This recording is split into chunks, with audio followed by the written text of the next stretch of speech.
Hello, Podsmashers of the internet, and welcome to another bonus episode of 80-bit Podsmash, 80-bit Podsmash, where gaming goes to grab a beer. We are your hosts. Penguin and Termite. Sorry, I gotta open mine too. And we are usually a weekly video game podcast that smashes together ideas that you care about with video games. But tonight, we have a very special bonus episode. What are we talking about? We are covering the PlayStation 5 June showcase in place of, normally we would do E3 at this time of year, but there's no E3, so because of the coronavirus, so PlayStation 5 did their all digital, all socially distant reveal showcase for the PlayStation 5, and we are covering that because it's basically our E3. It's basically an E3. Yep, and we're going to run you guys through all that stuff. But just in case you're new to us and you don't know who we are, we're generally a weekly video game podcast with a segments and a show structure and all this cool stuff that we do. Well, we're not going to do those tonight because this is a bonus episode. If you're interested in catching up with us, go to 80bitpodsmash.com. That's our landing website with links to Google Play, iTunes, iHeartRadio, Spotify, Stitcher. Everywhere you want us to be, we're there. Our RSS feed is there. You can drop that into any of your third-party apps and find us every week, Monday at midnight, and we are there. So go check our normal show out. That's right. A normal polished show. Yeah, but tonight exactly. is... Yeah, it's a bonus episode, so in an effort to get this as quickly as possible so that it's relevant to the news that was literally just happening today, we will forego our typical curation, and normally we would do things like cut out all of the awkward uhs and ahs and long pauses, like when I tried to open up my beer and it took forever. We'd cut all that out typically, or all the awkward, weird blur blurs. But we're not going to do that. So all the blur blurs will be here because we're not editing it. So yeah, that's just in an effort to get it as quickly as possible. But just be aware if you're sitting there being like, man, they are rambling and they don't have their stuff together.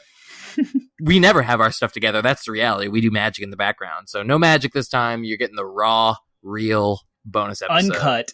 Yep. So yeah. Director's cut. That's it. So anyways, unless there's any further housekeeping, we can go right into what we're talking about today. We are, like I said, walking through the PlayStation 5 showcase recap here. Where has Sony, we're going to start off with an intro. Where we are today. What's going on? What's the context? How has Sony laid out the breadcrumbs to lead us to where we are today? What have they done in an effort to show and reveal and unveil the PS5? It's a little weird. It's a little different this year with the coronavirus and how it affected everything. And we have covered all of the stuff that we're going to talk about now in previous episodes. So if you care enough, bless you, and go back and read those. If you care enough to go find us talking about these things, okay, good luck. But they're in previous episodes. It's in previous episodes. You could probably line it up with the dates that we're going to drop. But yeah, no, we're just going to give you the high level, very basic context that has brought us to today. So when was the PS5 first talked about? In official context, it was talked about in Wired magazine, April of 2019, in the before times, before there was a coronavirus. Mm-hmm. There were some inside video clips of Spider-Man from PS4 running on PS5 hardware with ridiculously fast loading times. They touted loading times going down to 0.8 seconds during a fast travel, and they showed some streaming, and they published it in Wired. So that happened in April. 6 months later, in October, there was a second Wired article that verified the name of PlayStation 5. The first time it wasn't named that, it was just Next PlayStation. Yeah. Now it's called, in October of 2019, they officially unveiled the name is PlayStation 5, and they showed us a little bit more of the high-level tech details of their hard drive and how fast it is, without any of the flops yet. And what happened at the Game Awards? Yeah, so a couple months later, on the Game Awards in December, we had a game revealed that was called Godfall. It was developed by Counterplay Studios, which is kind of a newcomer on the scene, and it was published by Gearbox, of Borderlands fame. We talk a lot about Gearbox. Anyway, so at the end of this trailer, a big surprise dropped. It said that it was exclusive to the PlayStation 5. So this is the first. I think it was also coming to PC, but it's coming to PlayStation 5 and PC in holiday 2020 or whatever. So that was kind of a lot of information coming from it, to the point where it almost seemed like a mistake. Were they supposed to reveal that because it's coming from a source that's not Sony? But yeah, that was the first time we had seen an actual project attached to the name PS5. So yeah, that happened. Then we had then the January 2020 A month later, the coronavirus was creeping on North American shores. With their CES presentation, this is like a Sony sanctioned event. Everyone had crazy expectations and thought we were going to get more PS5 information. We did. We got information that we had already seen in the Wired magazine, a recap of the Spider-Man and a recap of the tech details and some high-level stuff about the controller. But the only new information was a logo. Exactly. And so that fell flat across the gaming industry. It was a little disappointing, but it was the first time that from like a Sony source, because everything up to this point that we had gotten from the PS5 had been Wired magazine, had been again possible mistake from a Gearbox, a third-party developer. This was the first time that Sony, at a Sony event, Jim Ryan, their president, came up and said, boom, PlayStation 5, here's the logo, it's a thing. So that was kind of the only really notable thing other than the actual logo. The logo, by the way, which is identical to the PS4 logo, just with the 5 on it, but it's fine, whatever. Yep. Sony, if it ain't broke, don't fix it, Hey, I'm cool with it. It's PS3 logo too. So then, fast forward to March 2020 when the coronavirus hit in full force. At least the reaction to it did in full force of North America. And Mark Cerny had a video presentation that was scheduled to be for GDC, but because GDC was canceled, that's the Game Developers Conference. Mark had this presentation, which is near and dear to Termite's heart. Like, I could watch this video. In fact, I did watch it more than once. Not entirety. I mean, I watched it live as it happened, but I did go back and watch bits and pieces of certain things. But it was a super deep tech dive of the system on a chip, the SoC, which is like GPU, CPU, how they interact, the low level, like input-output architecture, and the underlying solid-state drive and how it loads stuff from the hard drive and into RAM and RAM speeds. I mean, like, nerd. It's awesome. And then talked about advanced audio processing and kind of went into how PlayStation's doing its 3D audio implementation. So that was the most like meat we have ever gotten about the PlayStation 5 to date. That was in March. Yep. Fast forward a month. Go ahead. Yep. A month later, what did they do this? Was it just through social media? Was it just on their social media? Yeah, it was just they have a blog. If you follow PlayStation's blog website, they post articles like regularly, and they just dropped this blog post. Yeah, they just randomly dropped a blog post detailing the new DualSense controller, revealing different features about the DualSense, the controller having haptic feedback and variable tension triggers. Also, they showed off the controller itself. They showed the design of it. So that kind of gave us some hints and some indication as to what kind of design scheme we would expect for the actual console, but they didn't actually show the console off yet. The reason this was kind of just shadow dropped on us out of nowhere in April apparently was because there was indications that it would have leaked out anyways. So dev kits were going out, controllers were being shipped with the dev kits, so developers could do testing. So they were just like, we're just going to get ahead of it. Yep, exactly. Yep. Cool. So, and then the final thing was in May. Go ahead, Termite. We had an Unreal 5 tech demo from Epic Games. Tim Sweeney. I still got it. Like, you just told me this, and I still got it wrong every time. Every time. Tim Sweeney? It's Tim. Like, think Sweeney Todd and Tim Burton. Maybe Sweeney. That's why I get it mixed up. And then there's the Bethesda Fallout guy. Todd Howard. Yeah. Anyway, so we got a massive we got a massive technical demonstration. It was a game that no one will ever actually play. It was supposed to be playable at a GDC, the same GDC that got canceled in March, but it wasn't. So they just did a video unveiling of how many polygons and triangles it could render, the 4K textures, how they could be streamed in so fast with the new solid state, and how they can use like Pixar level movie assets. And they showed like dynamic lighting, and there's like nanotechnology and all this crazy words I don't know a whole lot about, but it showed off the graphical prowess of the PlayStation 5. It was all on PlayStation 5 hardware. Yep. They said it was captured directly from a dev kit, and it showed the fast streaming when the lady and the main character of the game like flew from the top of a mountain down back to where she started in really fast breakneck speed.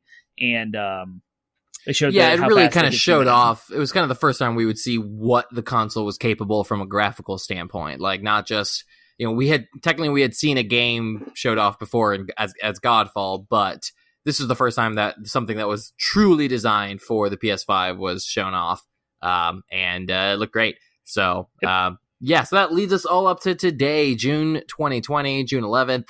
We finally got a meaty, truly what you would expect from a console unveiling kind of E3 style event from PlayStation. So let's jump right into it. What was, just talk kind of in chronological order, what was announced? What did we see from Sony today? Right off the bat, there was an address from, I believe it was Jim Ryan, who kind of introduced everything, and then boom, Rockstar logo. And I was like, Termite lost his mind. I went nuts. I fell deep into a rabbit hole of hype and excitement about Grand Theft Auto 6, Grand Theft Auto 5 expansion, Vice City. I don't know. I just went crazy. I was like, oh my gosh, Rockstar. But all it was an announcement that Grand Theft Auto 5 is going to be ported onto PlayStation 5, featuring a range of technical improvements, visual upgrades, performance enhancements, and take full advantage of the console's power and new hardware, making the game feel more beautiful and more responsive than ever. And I'm reading some of this stuff, so excuse me. This is not edited. Plus, a new standalone version of Grand Theft Auto Online will also be available free for 3 months exclusively on PlayStation 5. If you own the version for PS4, you get all that stuff for free on the PS5. So that was there was also some additional, this is just nitty gritty details. There was some additional announcement about like up till for the next few months until the console drops, current players of Grand Theft Auto Online get like money, like in-game currency. It's like $1 million a month. Yeah. Yep. That's not the strongest start, but it's like, okay, cool for Grand Theft Auto fans, which again, there are plenty out there because the game still makes top selling lists today. It's coming to the PlayStation 5. People will be able to enjoy it better on the new hardware, which is cool. Yep. So kick off the next title. So from a kind of underwhelming announcement about a 5-year-old game, we then got the drop of a confirmed title that may well be a launch title for the PlayStation 5, and that is Insomniac's follow-up to their Spider-Man game. They officially announced Marvel's Spider-Man Miles Morales, the next chapter in that franchise. As the title would imply, the primary playable character will be Miles Morales, and it's coming out. It's coming out this year. It's coming out holiday 2020. So if it's not a launch title, it'll at least be coming very soon to the PlayStation 5 after launch. So let's talk about this for a second. It is. It's super exciting. This is amazing, right? But let's bring this in a minute. It's only been 2 years since Spider-Man has been released. Right, yeah. All right, it's made by Insomniac Games, which is a full-blown development studio, and they're coming out with another game for PS5 that we're going to talk about in a few minutes. So is this game a full-blown title, or is it kind of like Infamous Second Son Last Light, where it's like a standalone DLC or like an Uncharted Lost Legacy smaller Spider-Man experience expansion? I don't know. I don't know either. Yeah, they didn't go into it. They just they showed off what looked like some potential flashes of gameplay, but it was all very cinematic. And then they showed off actual cinematics. Game looks beautiful, but you're right. The turnaround time here is only 2 years fast. Yeah. So my guess would be it's not going to be a game that showcases what the PlayStation 5 is capable of, but I would believe it's a fully blown game because I would imagine they're just using the engine and assets, most of the engine and assets that they had already developed for the first one.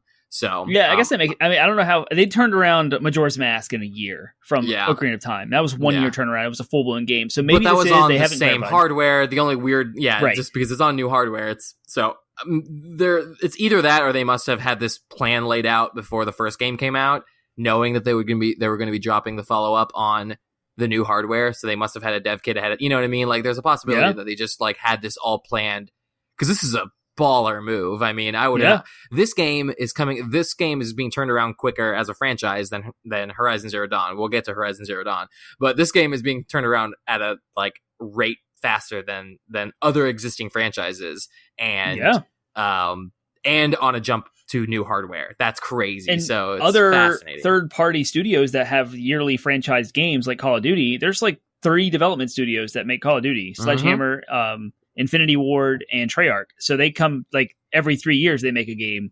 This is 2 years. It's really fast. But also impressive. Because the Wired article we mentioned earlier, where it showed the PS4 version of Spider-Man running on a PS5, that like indicates that they have been using this as their like test bed, or maybe their first. I'm just speculating here. Like maybe that was the core engine of the game. Like you just said, maybe they started knowing they were going to port this entire engine to PS5. Right. And so they could just easily roll that in, and they showed it off as a tech demo of how it's going to run. And then all they have to do is plop in the new story and most of the same assets, increase the resolution of the textures and make it look good and test and move on. Like, it's it's no surprise that they're making a new playable character as Miles Morales. Not only is there precedent in the comics for that, but like he was a fairly heavily featured character in the first game, which means they've already done a lot of the motion capture. They've already done a lot of the voice acting. You know what I mean? Like they could have rolled one project right into the other. They probably did. They have been working on this nonstop. Did. Yeah, exactly. So cool. Mm-hmm. Well, that's all that needs to be said about that, other than the obvious fact too that Miles Morales is a black man, and in the current political climate, that's pretty awesome that they're acknowledging this existing character in the lore that already has a precedent and already. And they're going ahead and moving forward with that character as the primary one for the next game. So I'm stoked. Yeah. I can't wait. I love the first Spider-Man game. It was the first superhero game that I enjoyed in a long time. So I'm really excited about the follow-up. But this is going to... sorry, I don't want to harp on Spider-Man so much, but like this is going to be a system... Spider-Man is magic. Spider-Man is the video game world... No, I'm sorry. Spider-Man is the comic book world's Pokemon. Like, there's a mystique around Pokemon that it just prints money. It doesn't matter how often you come out with Pokemon. It doesn't matter how many different types of flavors and different cards, anime, shows, multimedia. It doesn't matter. Like, Pokemon just moves product, and it's insane. Mm. Spider-Man is that. Oh, yeah, I saw people. I've already seen people. So much. Yeah, I've already seen people. First of all, I saw people who said they bought PS4s for Spider-Man. Yep. The Insomniac Spider-Man, and I have already seen people say they're going to be buying PS5 for Spider-Man. So there you go. Yeah, that's it's going to move consoles. Baller move. Yeah, genius move. It was a very good. I mean, very good call. I mean, wasn't it one of the? Is it? I think it's the highest selling PS4 exclusive, isn't it? I'm not sure. I want to say it's got some record as being just up there as like one of their most profitable things now. So well, since you hate good games, and I'm going to talk about the next game, you can go ahead and Google that fact while I talk about this really awesome game. Go for it. Yeah, moving on. So the next game was speculated, and it was announced. Gran Turismo from Polyphony Digital. Oh my gosh! So Gran Turismo Sport exists, and a lot of people kind of touted Gran Turismo Sport as 7, but I knew in my heart of hearts, in Termite's brain, that Gran Turismo 7 has not existed yet, and the new game is not going to be Gran Turismo 8, and it was verified today. Gran Turismo 7 is coming out for PlayStation 5, and it will have a fully fledged single-player campaign mode. As they said, campaign mode is back.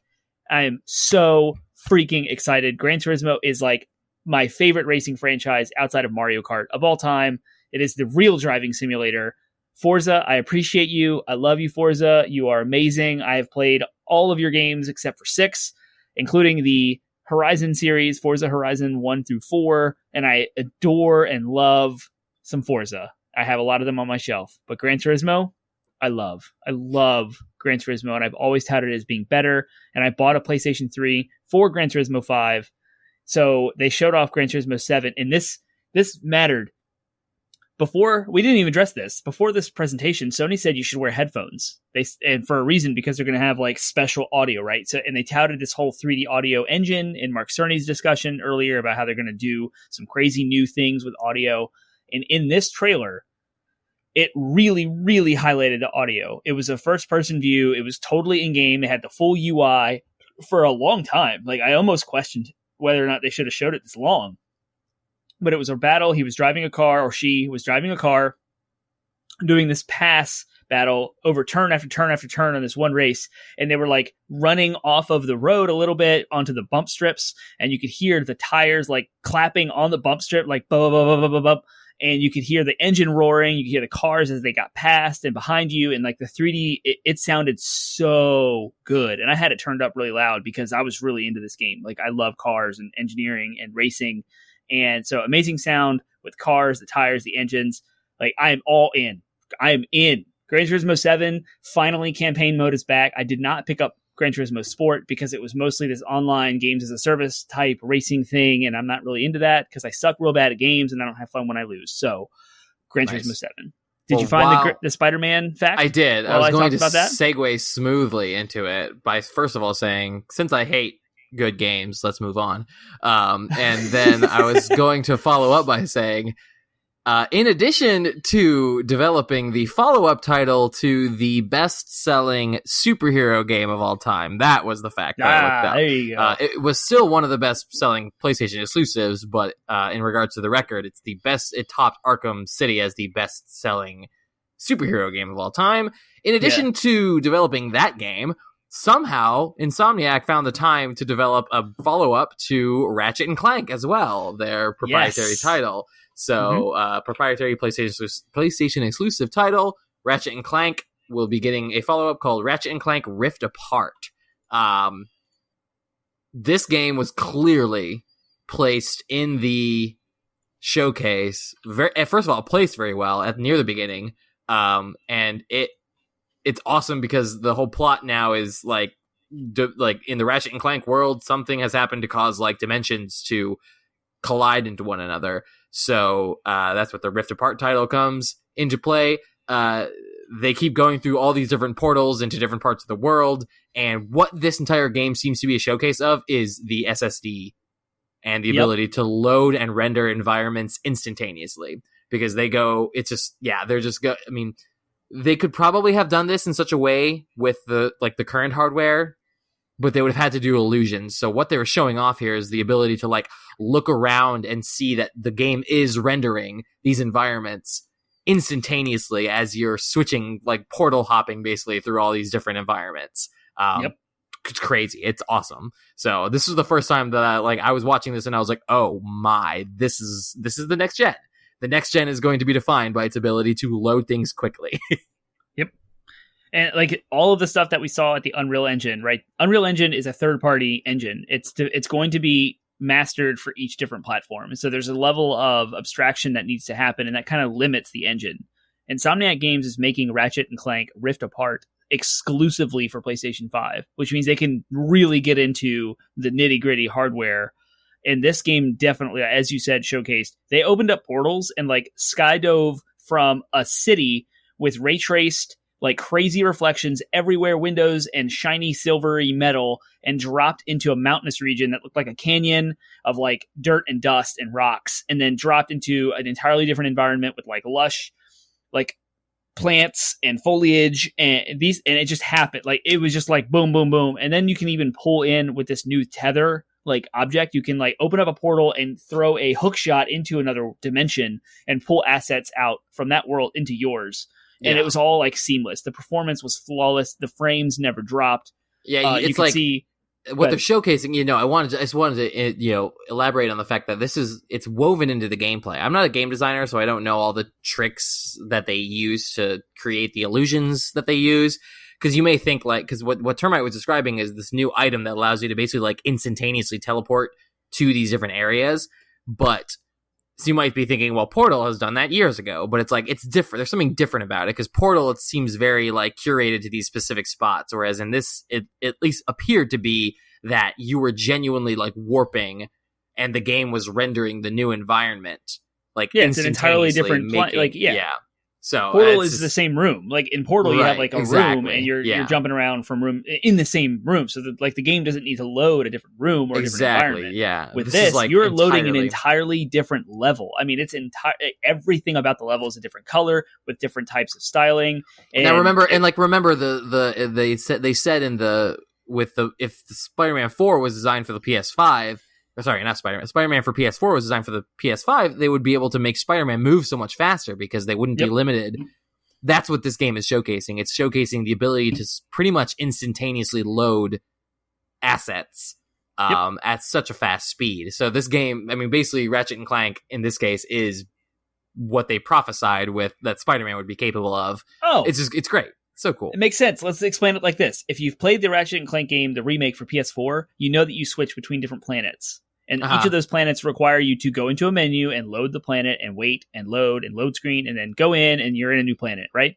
This is just open a portal, real time, boom, you're on a new planet. Boom, you're there, yeah. And then you might get tossed into another one. You know what I mean? Like, it's awesome. Yeah. It's awesome. It was really, really cool. Also, there was a ridiculous amount of enemies on the screen with a lot of advanced animations, particle effects, weapons going off, explosions. All of the physics were rendered in real time, and it was completely seamless. It just seemed like a lot of stuff happening.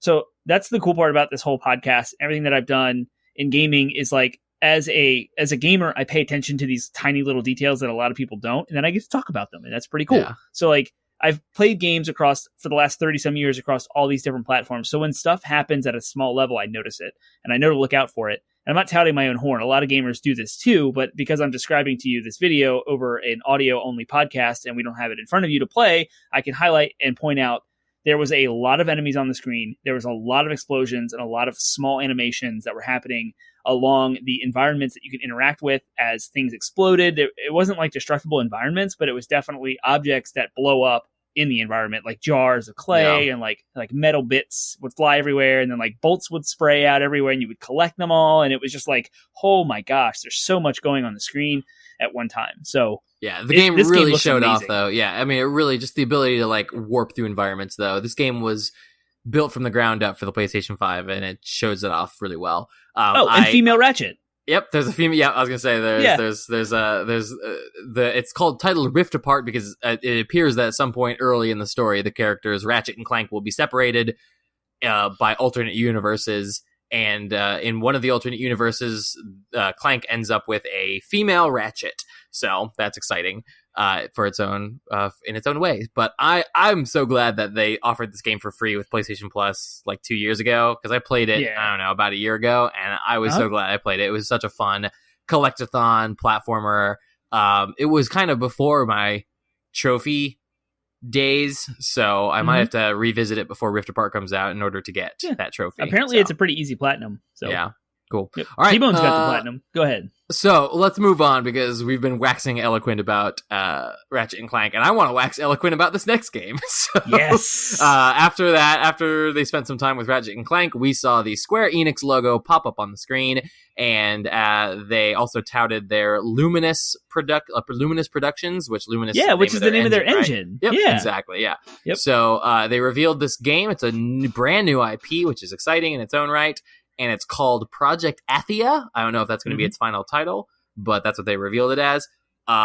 Looks awesome. It looks very kind of dark gothic, magic, fantasy. I described it it looked very much like, actually reminded me very much. Immediately I thought they were like, oh, they made this Nanite game from the Unreal 5 demo. They made it because it's like Magic Tomb Raider is what it like immediately made me think of. But looks a little bit more in the lines of like an action RPG than Tomb Raider is. A lot of like magic, dark, creepy monsters that you fight.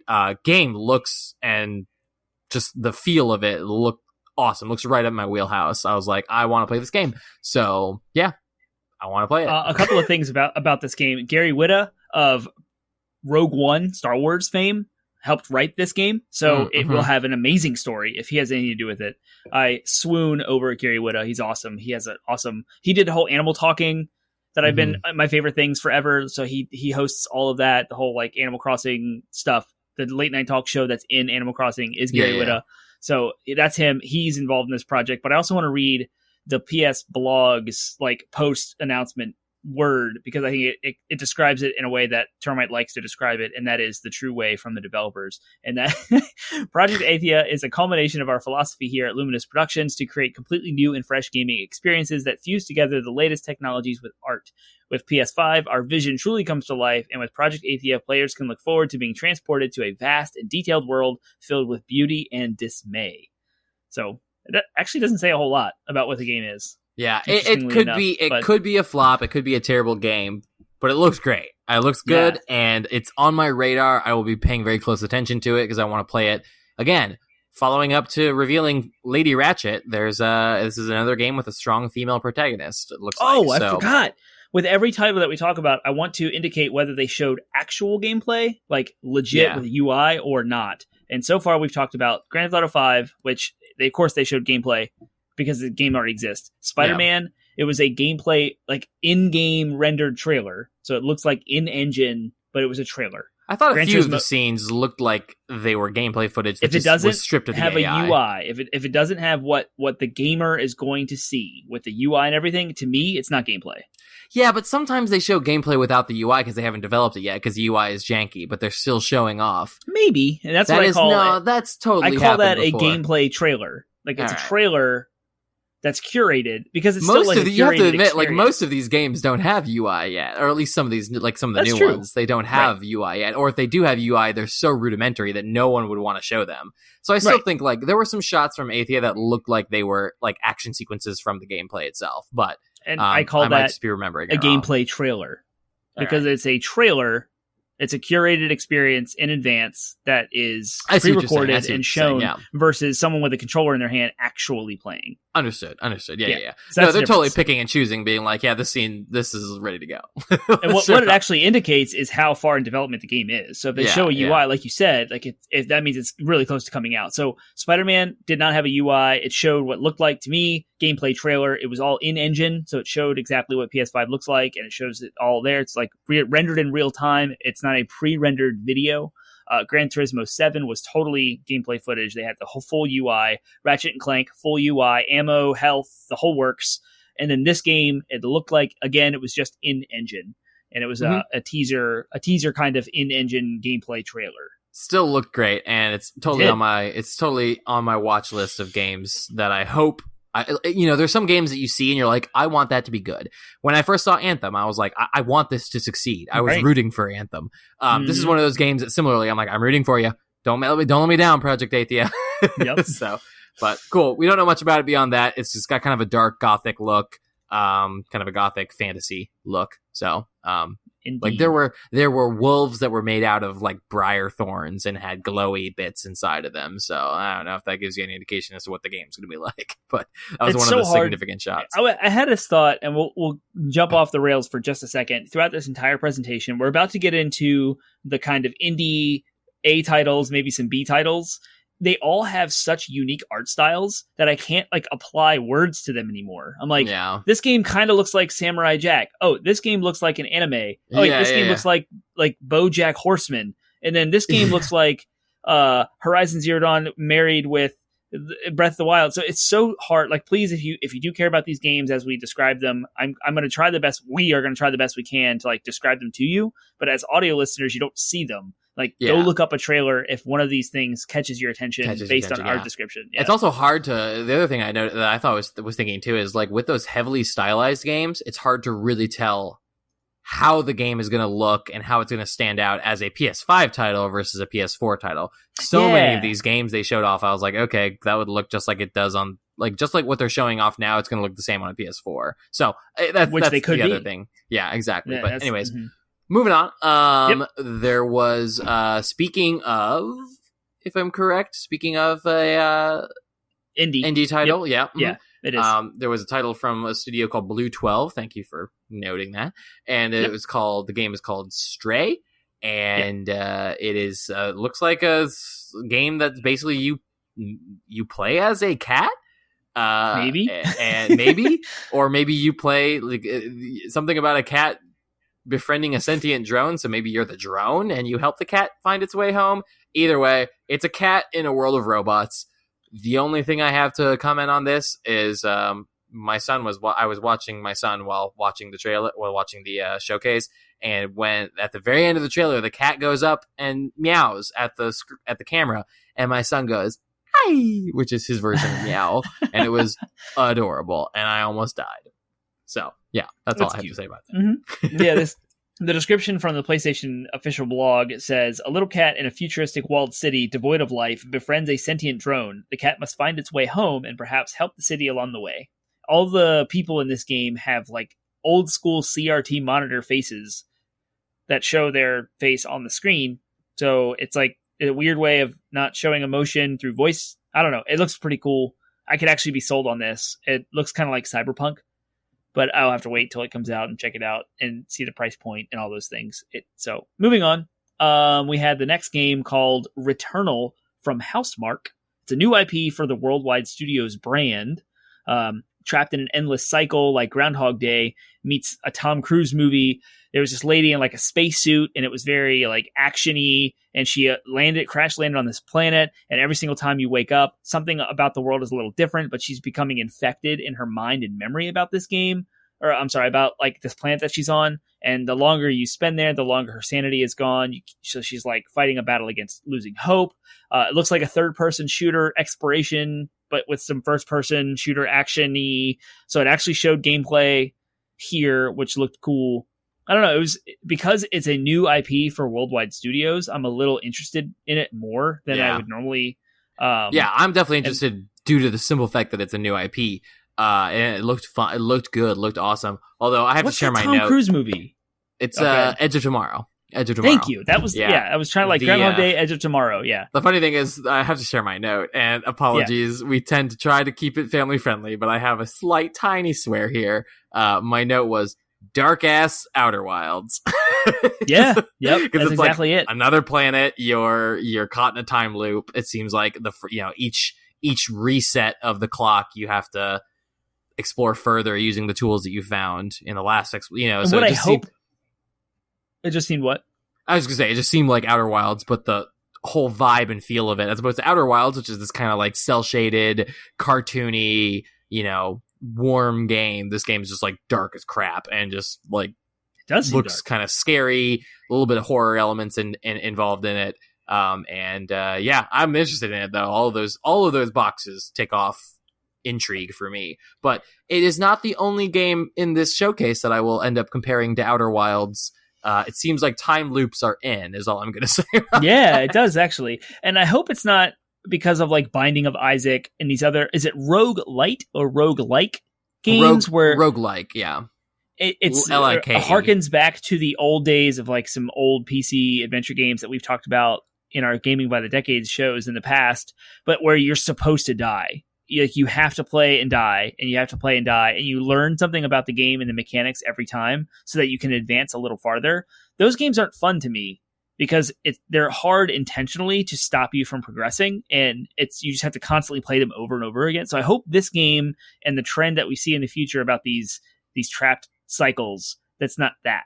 Like, I hope it's just like I don't mind it. I don't mind it for the sense of from a sheer. We've talked before about how like games will borrow other things from successful games and just continue to iterate on them. I think this is new. I'm a fan of iteration.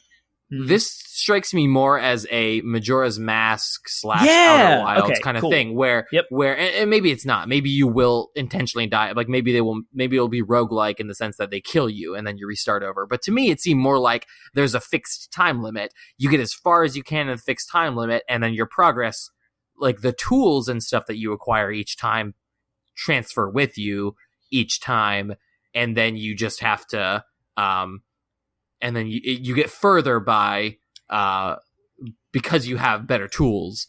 You explore further and you get farther. That's what Outer Wilds is, and everyone talks great about Outer Wilds.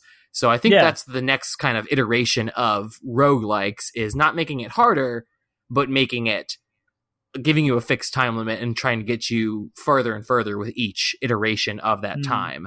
That to me is I hope super so. compelling. That's exactly what I want. Yeah. Super Mm-hmm. compelling. Like awesome. I really hope this is more like Majora's Mask. Yeah. That's what I was just about to say. The title is just awful though, Returnal.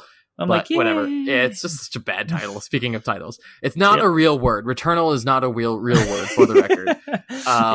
But anyways, another strong female protagonist. That's going to be a trend that I noticed with this. Is it seems like those BA ladies are in.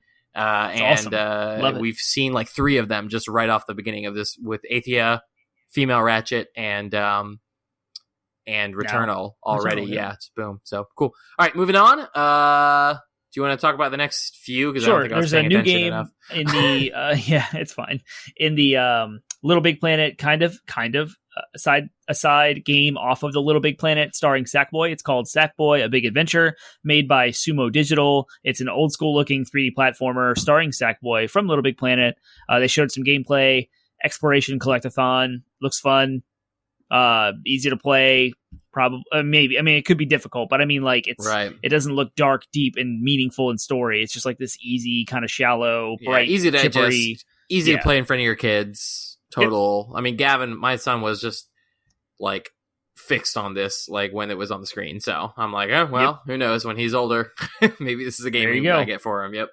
Mm-hmm. The next game is another short gameplay trailer, I suppose. It was like in engine, but it was called Destruction All Stars, developed by Lucid. Very Rocket League-esque, but also kind of twisted metal car combat arena game. So it really is. And if you take Rocket League and you strip it of its soccer and you put Twisted Metal in there where you fight each other, the aesthetic, the cartoony looks, and the bombastic explosions and like super colors and over the top stuff, that's what this game was. Yeah, that's another trend that's in right now, is taking like other games immediately makes me think of like Valorant. You know what I mean? Like Rocket League's version of Valorant, or rather Twisted Metal's version of Valorant. Whereas like both, if you draw the comparison of like Twisted Metal is to Lucid as Counter-Strike is to Valorant, where they take like a gameplay style that works in the case You mean Destruction All-Stars. The game is called Destruction All-Stars. Sorry, Destruction All-Stars. Yeah, sorry. Yeah, so where they take a gameplay thing that has proven to work, like cars fighting each other, or in Counter-Strike's case, a tactical first-person shooter, and then they make it like colorful and cartoony. That's just the trend that I've noticed, is like that's what Valorant is to Counter-Strike, is like colorful, cartoony hero shooter version of Counter-Strike. This is the colorful, cartoony hero version of Twisted Metal. But isn't Valorant kind of like borrowing stuff from Overwatch? Yeah. I mean, arena shooter. It's not a perfect Apex Legends and stuff. But whereas like Apex is more of a battle royale, and Overwatch is like its own kind of team shooter, objective based thing. Valorant is, as far as I know, it's meant to be the Counter-Strike. It's meant to be the Overwatch of Counter-Strike, basically. Gotcha. Where they took what Overwatch did, the colors, the heroes, the powers, and then they just they applied it to Counter-Strike, where it's more like tactical team-based kill death mode. I don't know, whatever. Doesn't matter. Kill death mode. We are totally getting off the track here. Yep. So Destruction All-Stars, go check it out. If you like Rocket League or Twisted Metal or marrying the two together, that's what they did. Mm-hmm. There you go. The next game... I was going to say the last kind of indie-looking title. Was it indie? Is Ember Labs indie or They not? mixed them all up, dude. There's like third-party games, indie games, first-party stuff, and they're all thrown in here. But this is under an indie, so this is an indie game from Ember Labs. From Ember Labs, yeah. Kena? Yeah, Kena, I don't know. Bridge of Spirits. Go ahead. You describe what it is. Looked a lot like Breath of the Wild, kind of an open-world adventure, third-person adventure game. Fantasy. I don't honestly. I'm blanking because there's another kind of similar game that was later in the showcase. What I did take out of it is it's another female protagonist kind of game. So it's kind of the fourth one we saw. So my big takeaway from it was the fourth game that was showcased that like featured a female protagonist. So it looked kind of like a girl version of, not girl version, I should say. That's the incorrect thing I'm trying to say. It looked like if Breath of the Wild had a female protagonist. That's kind of what kind of looked like to me. Kena. If you've seen the movie Onward by Pixar, it had that kind of like magic wand staff with like a bow magic thing. And the people that made the game, Josh Greer and Mike Greer, their brothers, apparently have you just dropped everything. You just broke your whole house. A single can. They have a background in film and animation, so this is their new game, and it focuses on like personal growth and redemption. Those are the themes of the story that they're telling. But yeah, fantasy Pixar-like setting with magic, forests, wands, third-person open world looking adventure game. So there's exploration, like you have a bow and arrow and you have magic and stuff. So. Yeah, Breath of the Wild, Horizon Zero Dawn. It's hitting all the right notes, you know what I mean? Yeah, like it looks good. I want to play it. It didn't stand out enough to me for me to be like, I want to play this game right now, like Athia did, but I want it to succeed. I'm rooting for it. For a new IP indie game, like a lot of games are chasing, you can tell a lot of indie games right now are chasing after that Breath of the Wild high. I've seen like three or four games in the last few years that are like, oh, this looks like Breath of the Wild. And this is now one of them, but I want more games. Like, I would love for people to take more from Breath of the Wild. Was a great game. So this is a game that I'm like, I could find myself rooting for it. If like, this game comes out next year or whatever, and it's like, and people are like raving about it, then I'll put it on top of my list to try to buy. So that's all I have to say. We can move on. The next game is a game called Goodbye Volcano High. This game is animated in the style of BoJack Horseman. It's a cartoon, a cinematic narrative game that touches on love, friendship, and self-realization in the final days of civilization. I didn't really gather a whole lot.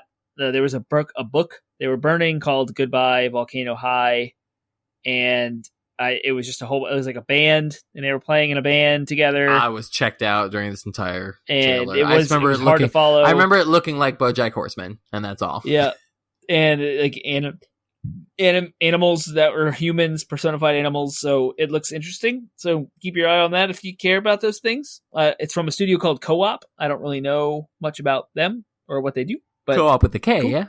Yeah. Yep. Co_op.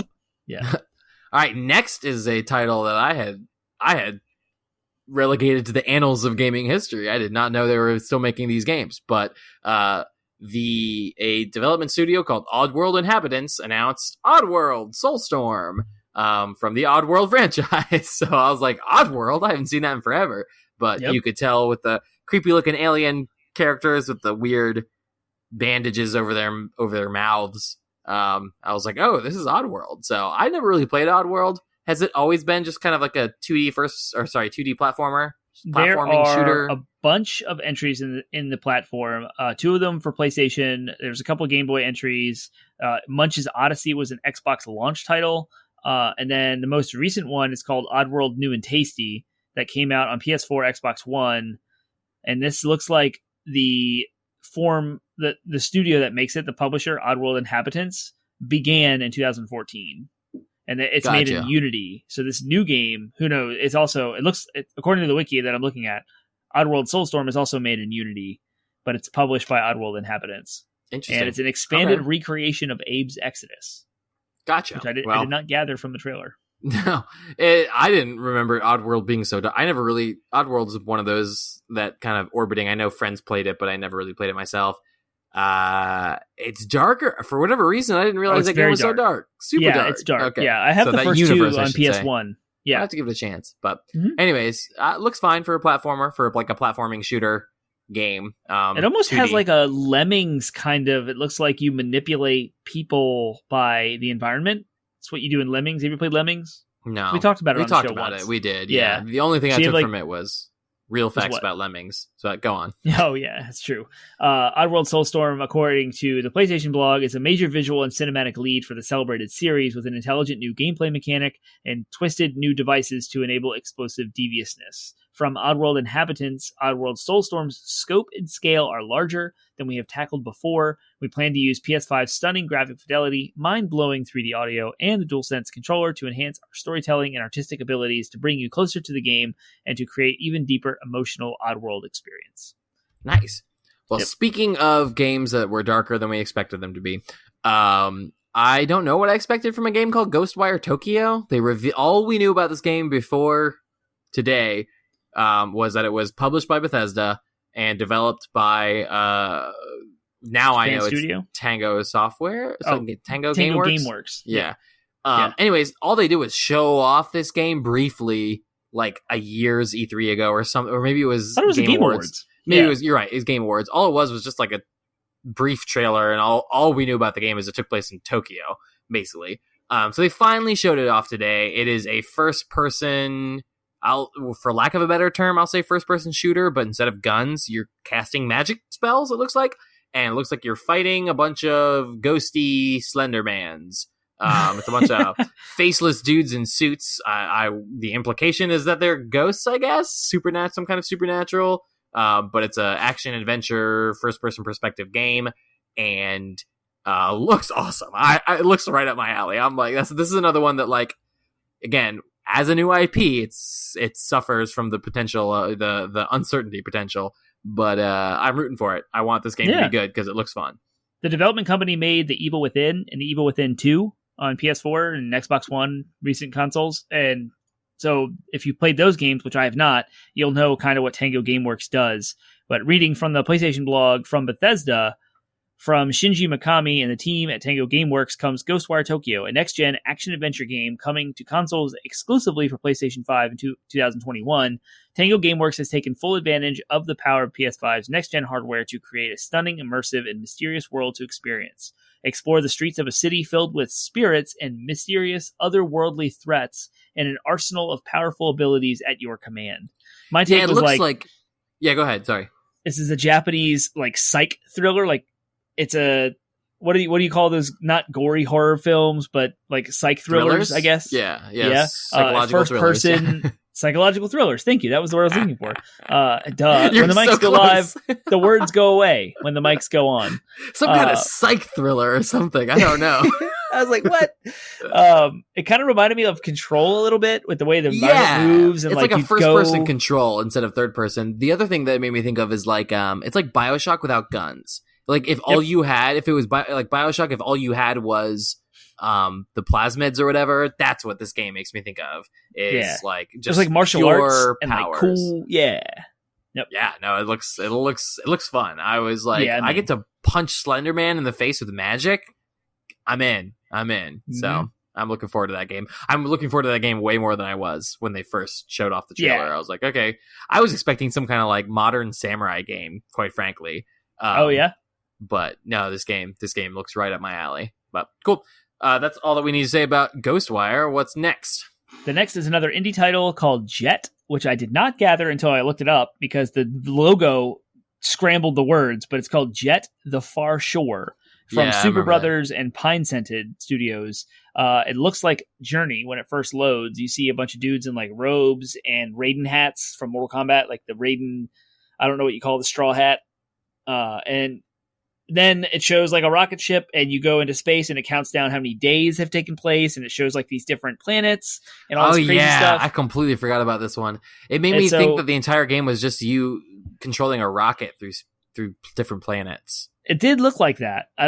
So this is a gameplay trailer. At least I labeled it as such because it didn't really have a UI, but it did kind of show some flight mechanics maybe. But from the PlayStation blog, their description says, a bittersweet interstellar trip into a mythic oceanic planet and a narrative-driven action-adventure featuring an emotional mix of storytelling and world exploration. So, there you go. Yeah. It kind of looked interesting. All we saw was a rocket flying through different environments.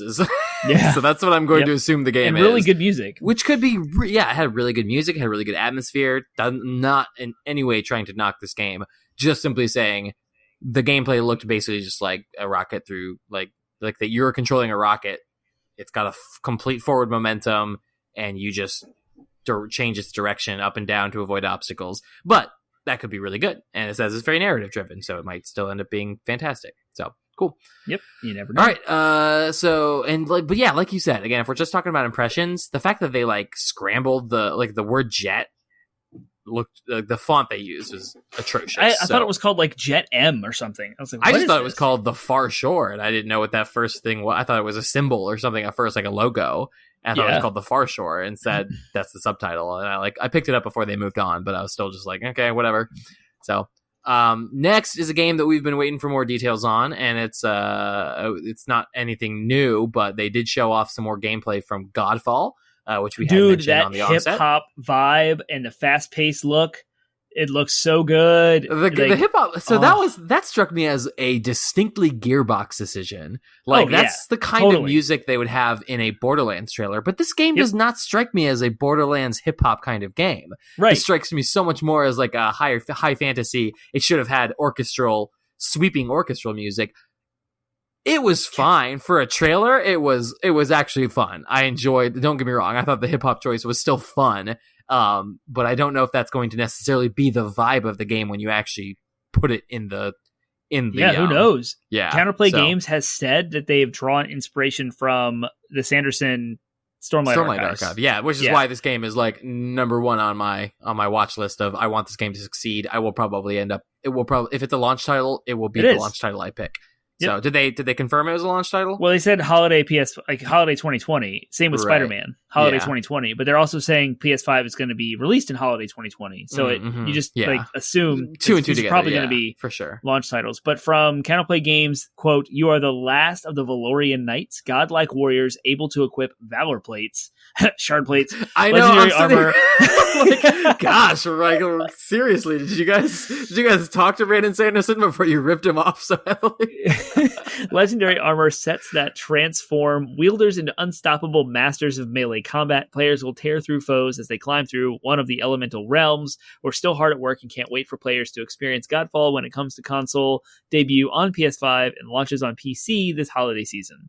The Godfall has always struck me as, from its description and from the gameplay we've seen, it strikes me as like the gameplay loop of collecting loot and fighting bosses and stuff like that. The gameplay loop of Borderlands mixed with the moment-to-moment combat gameplay of like a Dark Souls game, where it's, again, emphasis on melee, emphasis on getting up close. They've even said that your characters might have range attacks, but they're not going to be things that you use frequently. I was thinking of like Monster Hunter.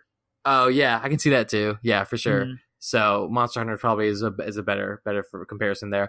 From what they've shown, it looks good, but again, if you attach the name Gearbox to it and they talk about it as a looter type of game, then I immediately want to expect, okay, well, what are you going to do with the loot? Like, what kind of crazy crap are we going to be able to, synergize our armor? It did show that one small clip of like swords flying around the person. Yeah, that was cool. And I was like, that's kind of neat. They showed some neat like hammers that you can slam and create a shockwave effect and stuff like that. So like that's all hopefully well and good. I just hope that they do some interesting things. Yeah, I want to see more of what the loot they're going to be. Like what's the loot going to look like? Because in these games, it's so much more about chaining together cool effects to make your characters more powerful than opposed to I've seen video game characters doing the same hammer combo. You know what I mean? Like I can play Monster Hunter, I can play Dark Souls. Like if you're just going to show off hammers, swords, and spears, like show me the spear that like drops makes volcanoes spawn, when you slam it to the ground, or show me the hammer that causes characters like their brains to explode and do shockwave of bone bits to the nearby enemy. You know what I mean? Like cool things. I want that. We've talked about that in our episode about like loot and weapons in games, like interesting weapons. Like I want that to be Godfall. It'll probably fall short of my desires, but even if it's half as interesting as that, it'll be fun and I will play it. Yeah, that's all. Anything else? No, that's cool. The feel of this game was kind of evolved from the original gameplay trailer. Like you said, it seemed more like high fantasy orchestral builds, like kind of, to now it's like this hip hop fast paced vibe. So that changed a lot of the tone of what this game is. They also revealed a new logo. So I don't know if that just means they've honed in now on what they have and they're just going to go with it. But there's definitely a change from the original trailer from the Game Awards last year to now. And I like the direction. Oh, for sure. It'll also be interesting to see if they go more into is it going to be more like Borderlands, where the emphasis is just kind of playing through the campaign over and over again, or is it going to be more like a Destiny thing where they're like constantly, the whole point is to constantly add to it, more of a games as a service, even though Borderlands technically is that. I'm interested to see where they go with the overall design of the game and how they plan to expand it over time, because it's totally one of those games that's ripe for a games as a service kind of thing. So, and I hope they do it well. Counterplay Games has no pedigree. They're a new studio. So yeah, exactly. Yep, cool. All right, who knows so next is Solar Ash from Heart Machine. It's a game developed by the people who made Hyper Light Drifter. Yes, Hyper Light Drifter. Same studio. The publisher is Annapurna. They have announced 3 games this entire thing, and we failed to mention that one of the previous games we talked about was also published by Annapurna, but that's a publisher. Yet indie, I don't understand. That was Stray. That was the cat one. That's Cat right, and the Stray. Robots. Thank you. Mm-hmm. Yep. It's a journey through a surreal and vivid world filled with mystery, endearing characters, and massive enemy encounters across a vast open world. They showed a gameplay trailer with an art style that's like Outer Wilds and Hyper Light Drifter. This game was, to me, looked exactly like Journey. I thought this was at first I thought this was a follow-up to Journey by Santa Monica Studios. It just, but like it was so much, like the tone was so much darker. So I'm pretty sure my note says Dark Ass Journey. I genuinely thought like this game.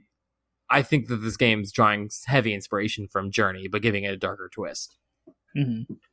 You're not wrong that the developer was Santa Monica Studios, but the developer associated with Journey is usually that game company. Oh, okay. Sorry. They're both labeled in the wiki. The publisher is Sony Entertainment, Sony Computer Entertainment. Whatever. God, so I'm sorry. I know it gets crazy, but just to keep our record straight, that game company is usually the company that's tied to Journey. I don't know what Santa Monica Studios' involvement is with Journey, but yes, the art style looks just like Journey.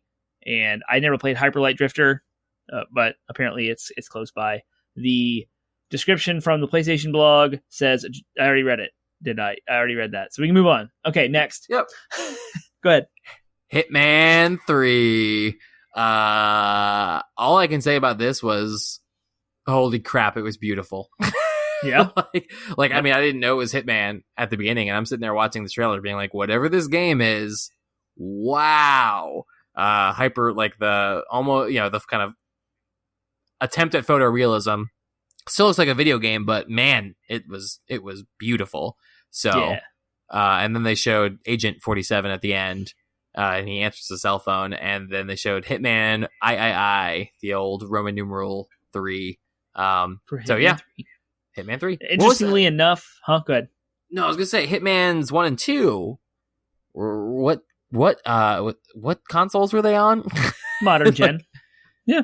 1 and 2. I feel like the franchise is older than that. Oh yeah, it's way older than that. Yeah, the Hitman franchise goes all the way back to like the PS2, Xbox One era. Okay, that's what I was gonna say. Like Hitman came out on the PS2 like 3 generations ago, and then Hitman 2, I feel like came out on the previous gen. Hitman 1 came out in 2016. I was going to say this anyway, but Square Enix was the publisher, and they owned the rights to Hitman, and the studio was IO Interactive, and they split, and Square Enix gave IO Interactive the IP for free, and said, you can have the Hitman franchise with you as we split to kind of support them. So, yeah, 2016 was Hitman 1, came out for PS4. Hitman 2 came out in 2018, also PS4, and then Hitman 3 is this is not as old as I thought it was. This franchise this is a new trilogy, and it's actually, this game is the conclusion of what they call the World of Assassination trilogy. So like I said, the Hitman franchise goes all the way back to 2000, gotcha. Okay, I'm seeing the year 2000 I see now, yeah. With Hitman Codename 47. And that was on PC. And then Hitman 2, Silent Assassin, came out on GameCube, PS2, and Xbox. Hitman Contracts was the next one on PS2, Xbox. And then Hitman Blood Money, PS2, Xbox. Hitman Absolution was PS3, Xbox 360. So that was a whole different, it's gotcha. It's it was weird. a whole different, yeah, I see. This is one of the franchises that I never played. No, me neither. And I know it's popular, and they look like fun games. I mean, they look like kind of in the same vein as like Metal Gear Solid, but like more Western, if that makes sense. Yeah. But emphasis on stealth, assassination, hiding bodies, and all that stuff.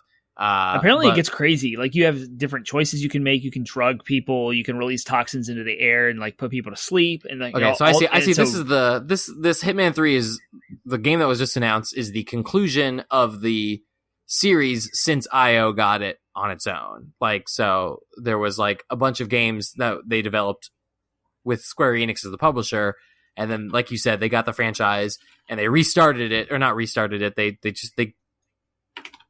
made Hitman 2016 in 2016, and then Hitman 2, Hitman 3, and that's since they've taken it over. This is the ending of the trilogy of since they've taken it over themselves.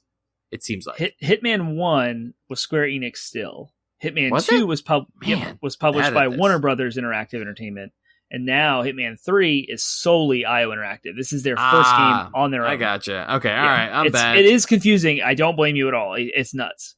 But I remember hearing about this as they happened, as the news bits hit the wheel. I saw it. That's not a phrase. Hit the wheel is not a thing. Bottom line is, game looks beautiful. It does. So it's on. And if you're into Hitman, this is more Hitman. So enjoy. You'll enjoy it. So cool. All right, next. Yep.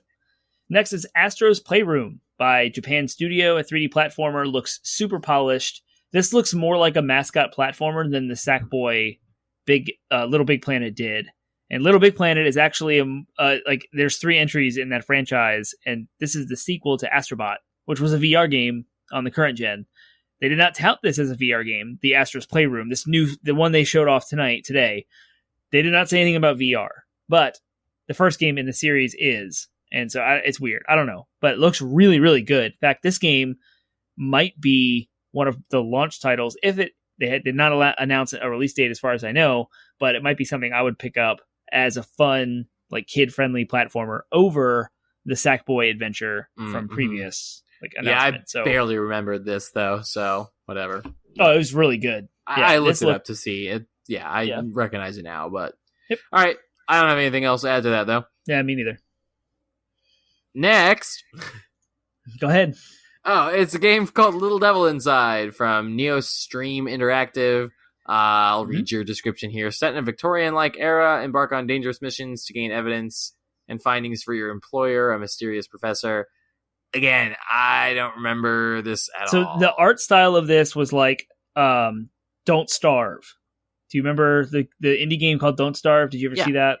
It looks kind of like that, but 3D. So Don't Starve is 2D. This was like that, but 2D. And it showed like him hunting monsters and bringing the victims back to some Englishman looked like Alfred from Batman, sort of butler style dude with a suit and tie, and he was like going out to these. I remember that. Yeah, he was using a gun. There was a dragon at the end, and there's a big cat with teeth that looked like the cat from Alice in Wonderland. Yeah, not exactly.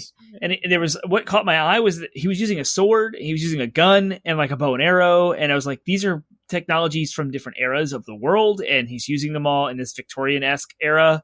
And it has a unique art style, like I said earlier tonight in this bonus episode, how it's so difficult to even explain some of this stuff. But it looked like he was delivering monster corpses, exploring underwater, snow areas, forests, mountains. There's fire swords, guns, dragon. hook There's shots. A dragon, and there's a dragon at the end. You know what stood out the most to me about this trailer was he dropped a bomb from a rope while he was hanging, and then as the bomb landed, it cut to the old guy on the toilet taking a dump, and it was like kaplunk. And I was like, oh, that's interesting. If that's the thing that stood out to you, you have a fascinating mind, my friend. It's fun. I was like, dragon. There was a dragon in it. I put artsy aesthetic like Samurai Jack is actually how I described it. Yeah, I can which see that. May or may not be true because I don't know a whole lot about that. But yeah, it was a gameplay trailer. So there you go. Cool. All right. Next is super boring stuff. NBA 2K21 from 2K Sports. It showed a basketball player from a team that plays basketball, and I don't know anything about basketball, but 2K Sports stopped by to give us an eye-popping first look at a pre-alpha PS5 development footage of NBA 2K21. It showed an in-engine trailer with a ridiculously detailed drop of sweat falling off of a man's nose. I was just like, I was like, man, there's a lot of sweat dripping down that man's shirt, which the funny part was he was playing in a gym by himself, drenched in sweat. And I'm like, what do you do when you play? If you're training, if you're practicing, like, yeah, that's if you're a pro, man. You gotta be willing to play those long hours in the gym by yourself. The animations of the rope in the net, like, swoosh, like I don't even know what you call the hoop, the basketball hoop with a net right under it. The animations stood out to me a little bit. That was about it. Okay, sweat, sweat, and then dripping rope down his partially exposed torso, and you know, the fact that was what stood out to me in this trailer may say more about me than I'm comfortable admitting, but it's cool. Hot. All right, next. Bug snacks. Bug snacks. This is by Young Horses, the developers of Octodad, which is an indie game. It's a whimsical narrative-driven adventure. Investigate the mysteries of Snacktooth Island, home of legendary half-bug, half-snack creatures. It seems like you eat the bugs and they become part of your body in this game. So they showed off a strawberry bug, and the strawberry bug has little strawberry legs, and then someone eats it and gets strawberry hands. It was weird, and it's fine. It was a whimsical, magical, cartoony adventure. It looked like my son again was fixated on that trailer at the time. Had a little musical number, someone singing about bug snacks, and then it was like bug snacks. So, bug snacks. Investigate the mysterious Snacktooth Island from the creators of Octodad. So there you go. If you ever played that game, I'm sure it's fun for people who like those kinds of games. Not attractive to me, but bug snacks. Yep. All right, and then next was a reveal that was highly anticipated. Blue Point had been teasing us on Twitter for a while about what they were doing next. Blue Point, just so we know, did the Uncharted collection. They did, if I do recall correctly, Shadows of the Colossus. I'm going to look this up so I don't misspeak. Blue Point Studios, Blue Point Games is what they're called, and they unveiled, they did Shadow of Colossus. That's it. I was not incorrect. So that's cool. They did the Shadow of Colossus game. Unveiled Dark Souls remade. No, which wrong. I'm super... What, wrong? Remake? What did I do Souls wrong? remake. Thank you. Thank you, Demon Souls. That's how I don't care about this. I was so disappointed because I was so excited about other. I wanted Blue Point to do something else, and I'm not a huge fan of Demon Souls or Dark Souls. If you know Termite, you'll know that I'm not that. It showed crazy gorgeous, grand landscapes, mountains, like Witcher 3 is Skyrim level, Lord of the Rings-esque, like crazy big environments, huge knights, death reapers, golems on fire, huge enemies, flying stingrays in the night sky, dragons, all in engine, just gorgeously rendered. Beautiful. It looked for amazing. A remake. Yeah, who knows how the actual gameplay is going to end up translating to the prettier looks, but from just a sheer aesthetic perspective, it was gorgeous. Made me want to play Demon Souls more than I have ever wanted to actually play Demon Souls. Just don't. Yeah, I won't. It's fine. I won't. There's going to be enough being not angry. We have spent enough time talking about games that attract me more than Demon Souls remake. But for our listeners, our Podsmashers who are Demon Souls fans, I think of my friend Justin, who's just a huge Dark Souls from software. He's gonna eat this up, and he's going to go buy a PS5 hard. just for this. Yep. He totally will. So cool. All right, next, speaking as we were talking about earlier, it seems like games that take the looping feature of Outer Wilds and Majora's Mask to heart, it seems like that's in and popular right now. So Arcane Studios talked about their new game called Deathloop. They had shown this off before previously. Mm-hmm. I remember it was familiar to me, but it's Outer Wilds with guns, right? It's a time loop shooter in a kind of like with a Dishonored aesthetic. There's this whole aspect of like it's a spy versus spy. There's two competing spies. I'm assuming you can play as both or either. I don't quite know. It's multiplayer, so you have like me and you could play, and I would be one and you'd be the other, and there's 8 targets that all have to die before midnight, and we have to stop each other. But one of us has the goal to kill all 8 targets, and the other one has the goal to stop said person. Stop. Oh, that's and then when you die, you do it again, and it's like a time loop. Deathloop. Yeah, cool, awesome. That was not necessarily clear in and of itself, or maybe it was, and I was just dumb. I was also watching a 1-year-old at the time, and it was about this time he started losing interest in watching what I was watching. So, so some of it might have been lost in translation, but it does look fun. But it's one that I would want to know. I would be more interested in doing it if I had someone committed to playing it and exploring it with me. So right, and if it's a $60 title, that's not me for sure. Deathloop. Yeah, Deathloop. Outer Wilds with guns and PvP. And then the next title we didn't have any sort of intro for this. Oh gosh. We had nothing. Like there was no developer. I need to watch intro. this again. Again, my son started losing interest around this time, and so given that this game was very whatever, we're teasing up to something, right? Because we want you to experience it the way we experienced it. Yeah. And to me, it struck me immediately as generic horror game. And it was super creepy. I feel like the sound was really low. So whatever dialogue or monologue was happening in the actual sound, I didn't catch any of it because, again, I was dealing with a screaming child who probably shouldn't have been watching this trailer in hindsight. Anyways, nice. Super dark, creepy cabin in the woods, creepy images, scary stuff. And then I walk away for a moment to see, and then I walk right back in at the end of the trailer. I will end there and let you pick it up from here as to what your experience was watching this. It showed like these 1940-esque era suits and fancy house mansion with like big dresses from the 40s, like you would see in World War II era. And it wasn't clear stuff. And it showed like some people reaching up through the floor and like getting kidnapped and like destroyed and wrecked. And it was all scary. And then it showed like this werewolf and like roared in the night. And then the logo across said Village. And I was like, so that's when I walked back in. Yeah, a new game. Village, whatever. Cool. Awesome. Great. And it kind of reminded me of the movie of the same name. Right, yeah, the Village. Uh-huh. And I was like, oh, all right. And then it said Resident Evil, and it changed the VI and the first L of Village. I thought it was VILL because it was... Right.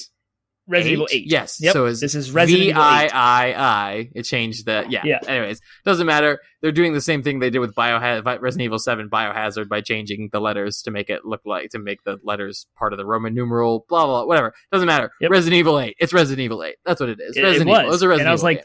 "There's no zombies here." And I then didn't see they it showed all, that. and They showed that, and then at the end they showed, like, again, it's from a first person perspective, and someone's staring up at a dude. And the guy, and they're like, "Chris, what are you doing here?" Implying it's Chris Redfield. So that, which doesn't make sense because it looks like it's set in the 1940s. So I don't know. It's weird. I haven't played Resident Evil 7, so I don't know how that ended or anything about that story. So maybe I should go back and play that.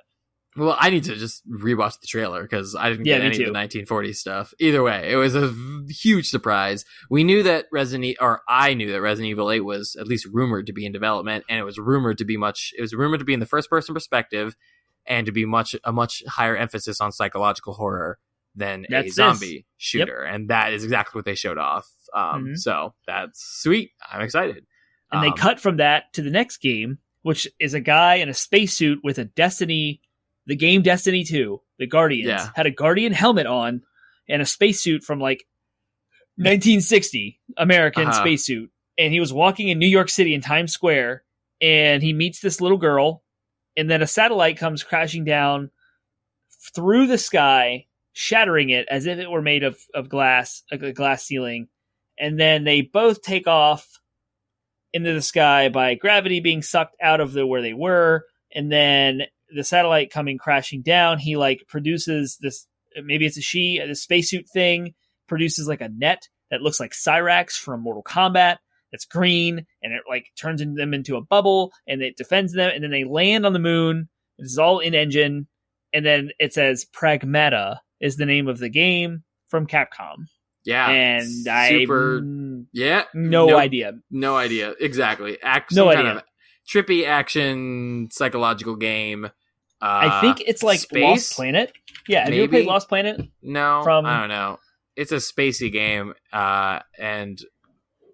Total crackpot theory from someone who probably doesn't care about this game unless it turns out to be amazing.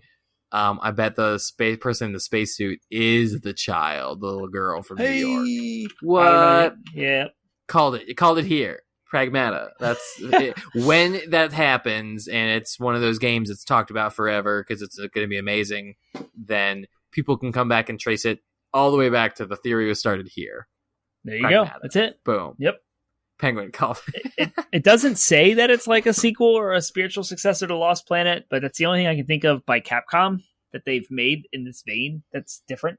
So who knows? I don't know. I know. So they shouldn't really show off anything that could. Well, I mean, there are shots that could be considered gameplay, but they didn't present it as such. So it's just a trailer of It was a weird, trippy game.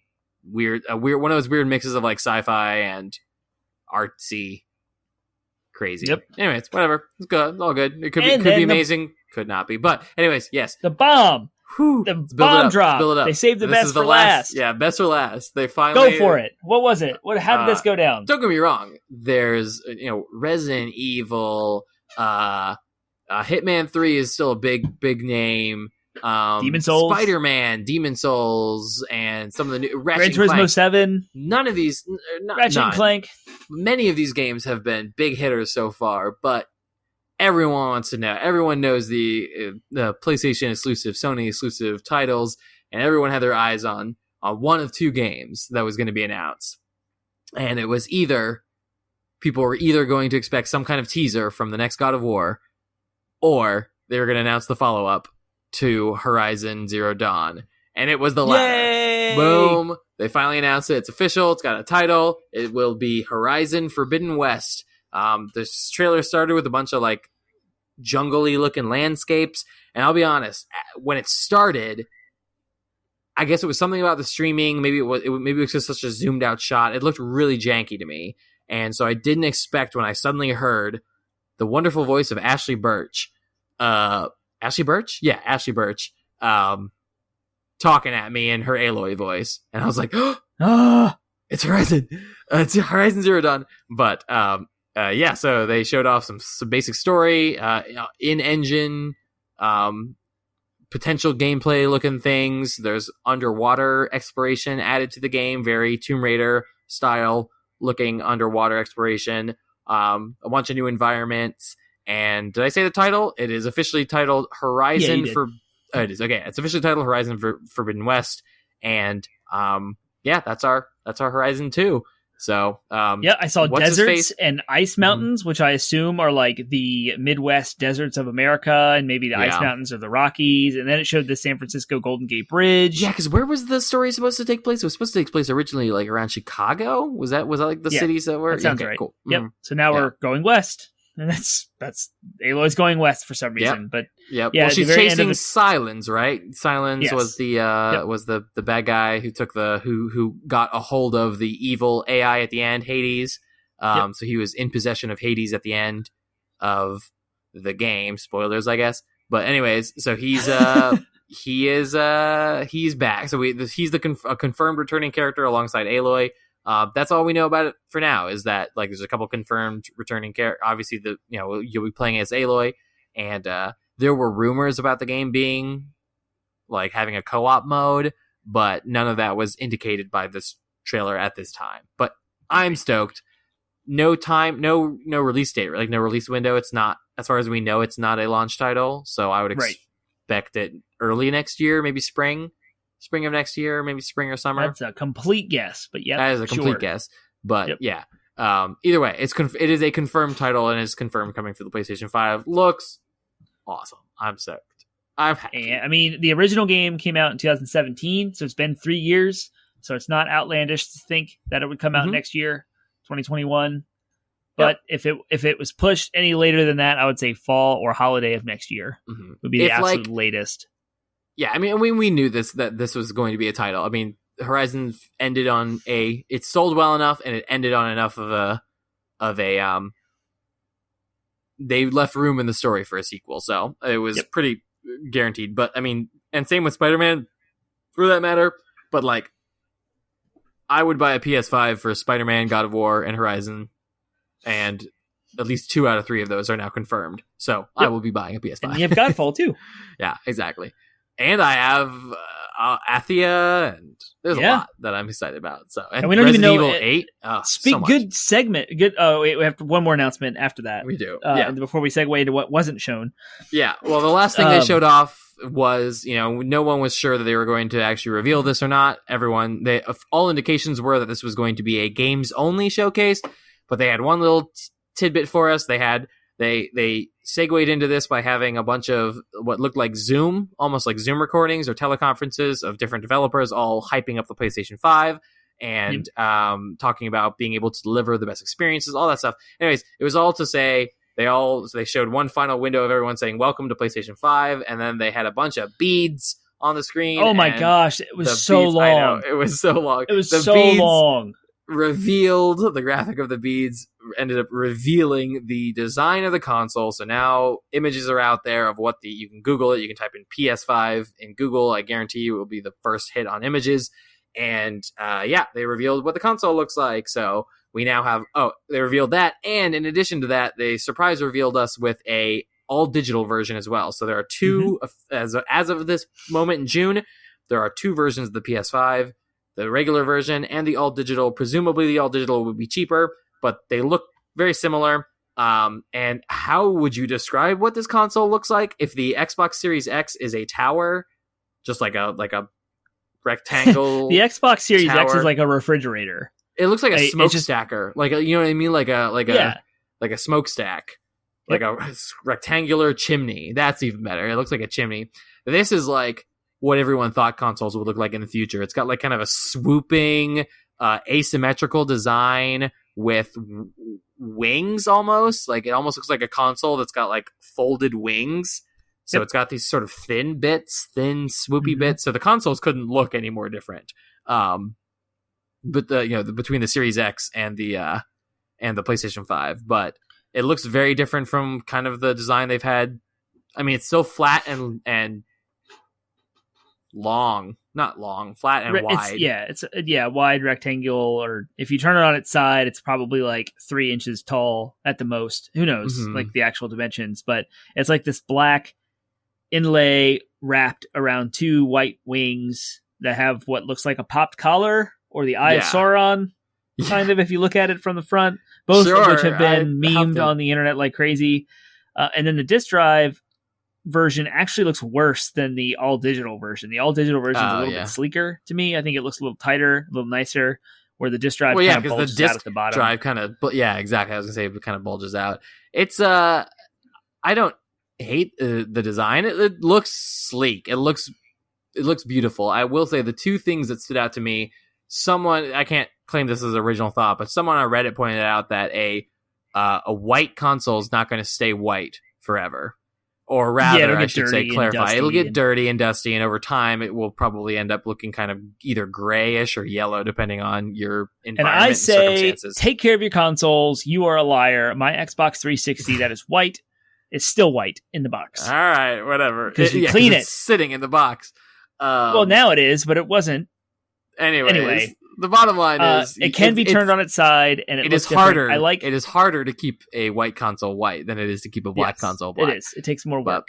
Sorry, my other thought was some of the fact that it's got those like thin wing looking bits makes me worried that I don't know how structurally integral those are, if that makes sense. Like I would be worried about dropping the console and those snapping right off. But do you carry your console with you a lot? No, but you don't know what kind of... You live in a house with two boys now. Who knows? And I know you're going to They will be extremely punished if they ever come near my consoles. It doesn't change the fact that the console is designed in such a... Or I'm worried. Who knows how strong that the actual material is? It could be made out of some like baller metal that won't snap. But my immediate thought was if the outside covering is made out of the same stuff the floor is made out of, but it's got those thin wing bits, like I would be worried about those like snapping right off. They do look like, yep. Say you get in a car wreck while taking it home, or you drop it in the parking lot. Who knows what could happen? I would just be worried about that snapping off. Is my only initial. That was the first thing I thought. I was like, ooh, what if that snaps? when I saw this console, I originally thought, after seeing the Xbox Series X, I was like, these consoles over the last couple of generations have been made for you to put them into like an entertainment system. So they hide or disguise next to your DVR, next to your DVD player if you have one, or like they're meant to kind of look like those things. Sony this time just said, nope, you're going to want to put this on top. You're going to want to put this like on next to your TV, on top of your entertainment system. Like it just looks like a showpiece or like an art piece that you would put somewhere up on display, not hidden away in some sort of closed door situation. Like I don't have the space for this, but I will when I change my TV out to a new one.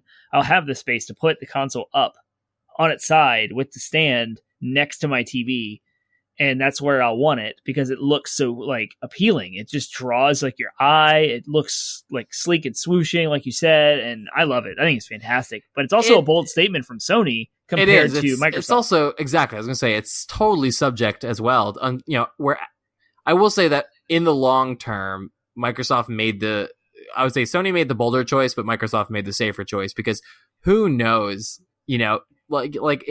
Sure, it looks great and modern now. It also looks like it's designed to look great in the room of a gamer, as opposed to a 30-year-old man who's got a wife who has particular aesthetic choices that may or may not clash with the you know what I mean? Like it's not there's something to say about a console that can blend in and just kind of be a part of the landscape and the feng shui, if you will, of the room, as opposed to this garish penguin device. I say that lovingly. I love the black and white because I'm I am penguin man here. I say that lovingly, but I will also say that my wife will be like, can we hide that white and black monstrosity when guests are around?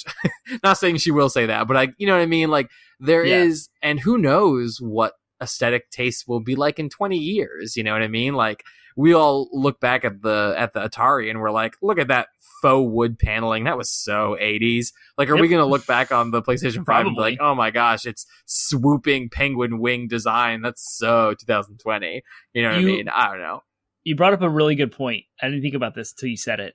Think about Twitch streamers. This is exactly what they would have in all of their Twitch showcase rooms, like their studios.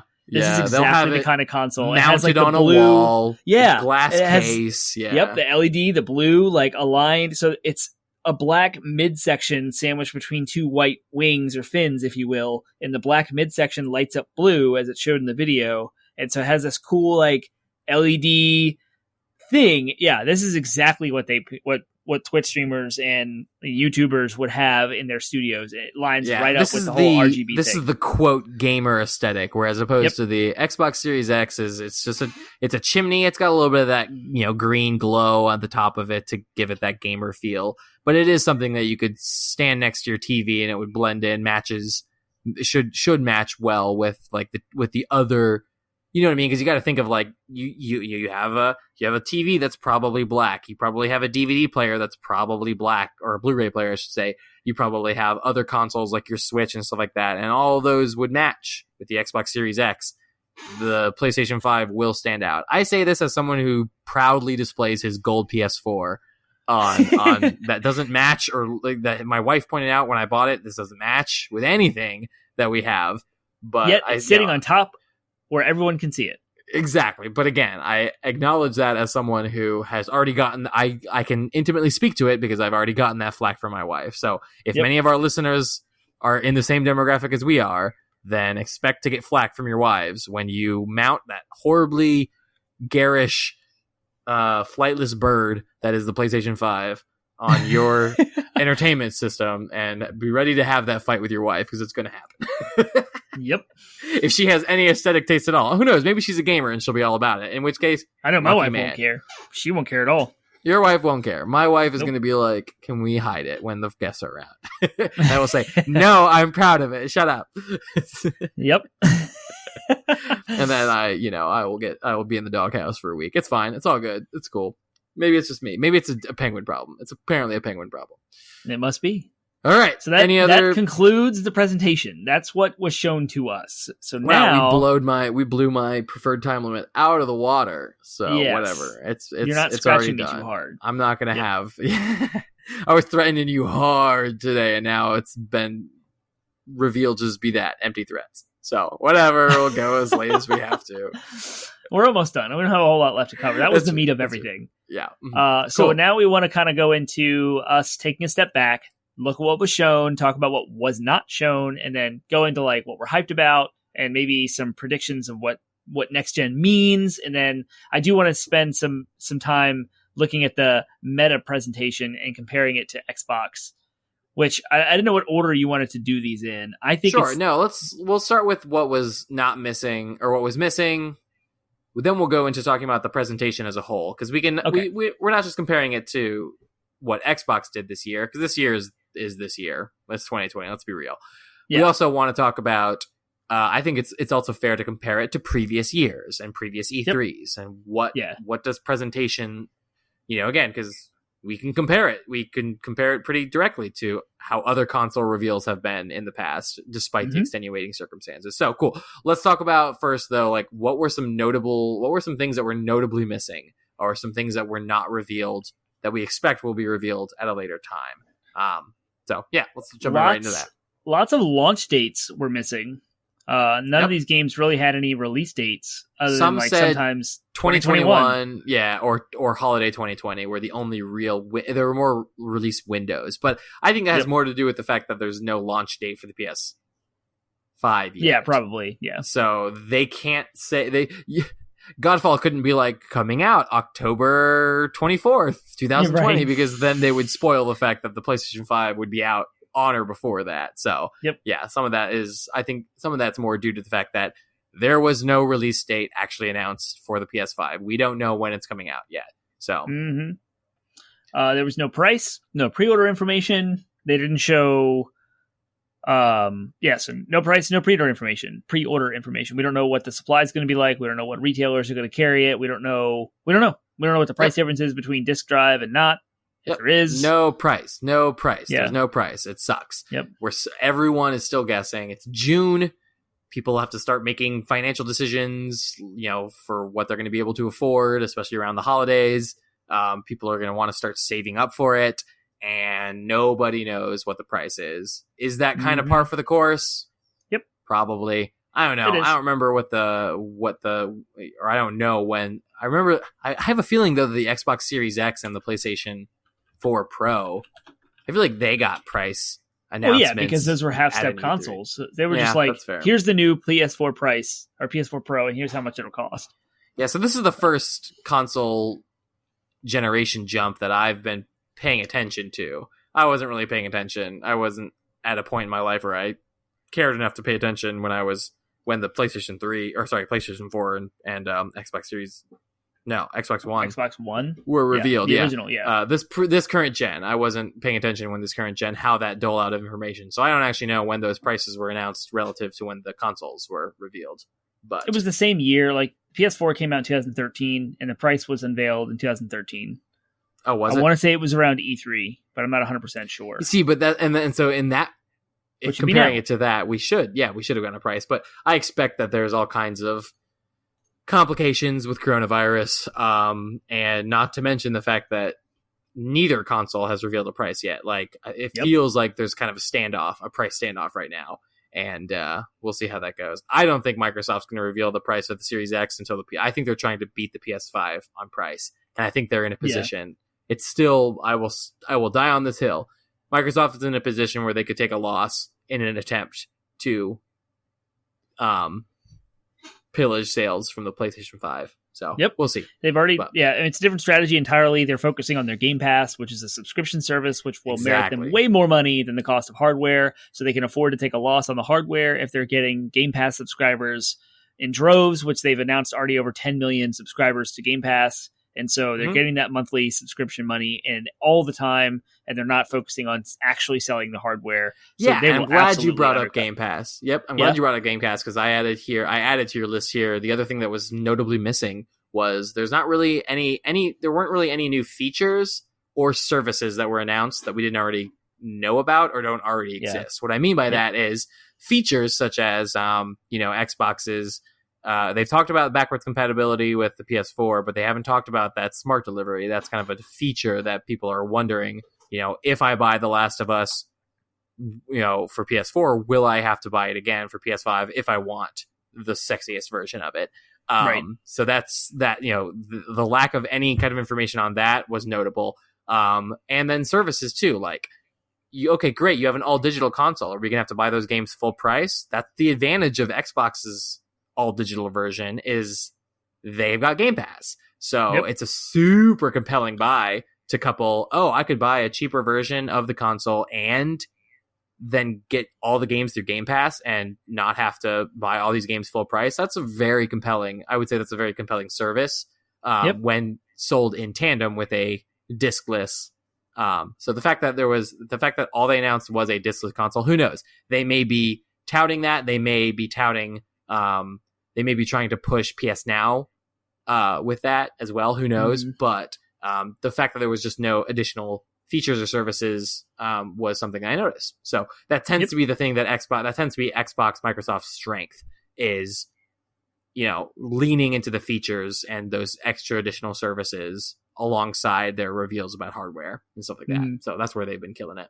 Yeah, they actually didn't even, one of the services and features that here is backwards compatibility. They did not flesh out any more than what they've already said, which is that pretty much all the PS4 games are going to be backwards compatible with like 100 of the top selling games being enhanced.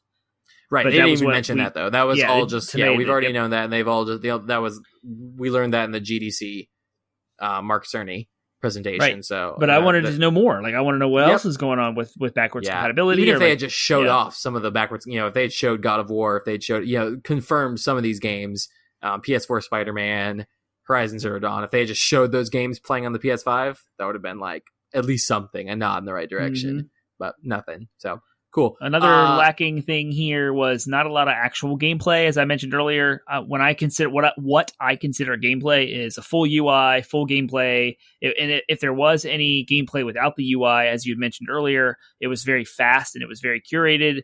So it seemed like everything was rendered in engine, and there was a blurb at the very beginning of this presentation that said all of what you see is rendered on a PS5. So there was no full motion video trickery. There was nothing rendered on a different platform and then shown off as PS5, which is nice. Yeah. I like that. Everything was PlayStation 5, and you could tell all of it was in engine, at least. Yeah, but how much of it was cinematics versus gameplay? That's, I think, what you're trying to highlight. We didn't really see a lot of gameplay. What we did see was still impressive, but we didn't see a lot of it. So, Mm-hmm. Cool. That's kind of all surrounding the console itself. In regards to games, notable studios that had no, what am I trying to say here? No games revealed or announced or even hinted at. I will say the first one I had hinted at before. Nothing from Santa Monica.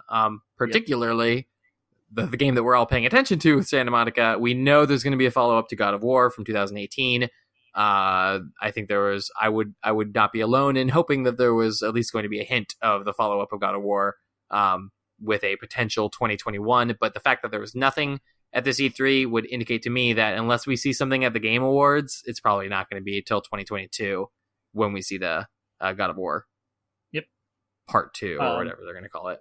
Another game studio that did not show anything off was Ready at Dawn. They produced or developed The Order 1886 as a PS4 launch title. But according to Wikipedia, they're working on a VR title for Oculus Rift right now called Lone Echo 2. And that's supposed to come out this year, but I don't know what the status of that is or anything about them or what that game is. But I was hoping for kind of a revisit to that franchise. The game was actually really fun. It didn't do very well financially. A lot of people glossed over it. The Order 1886. And it was my first platinum.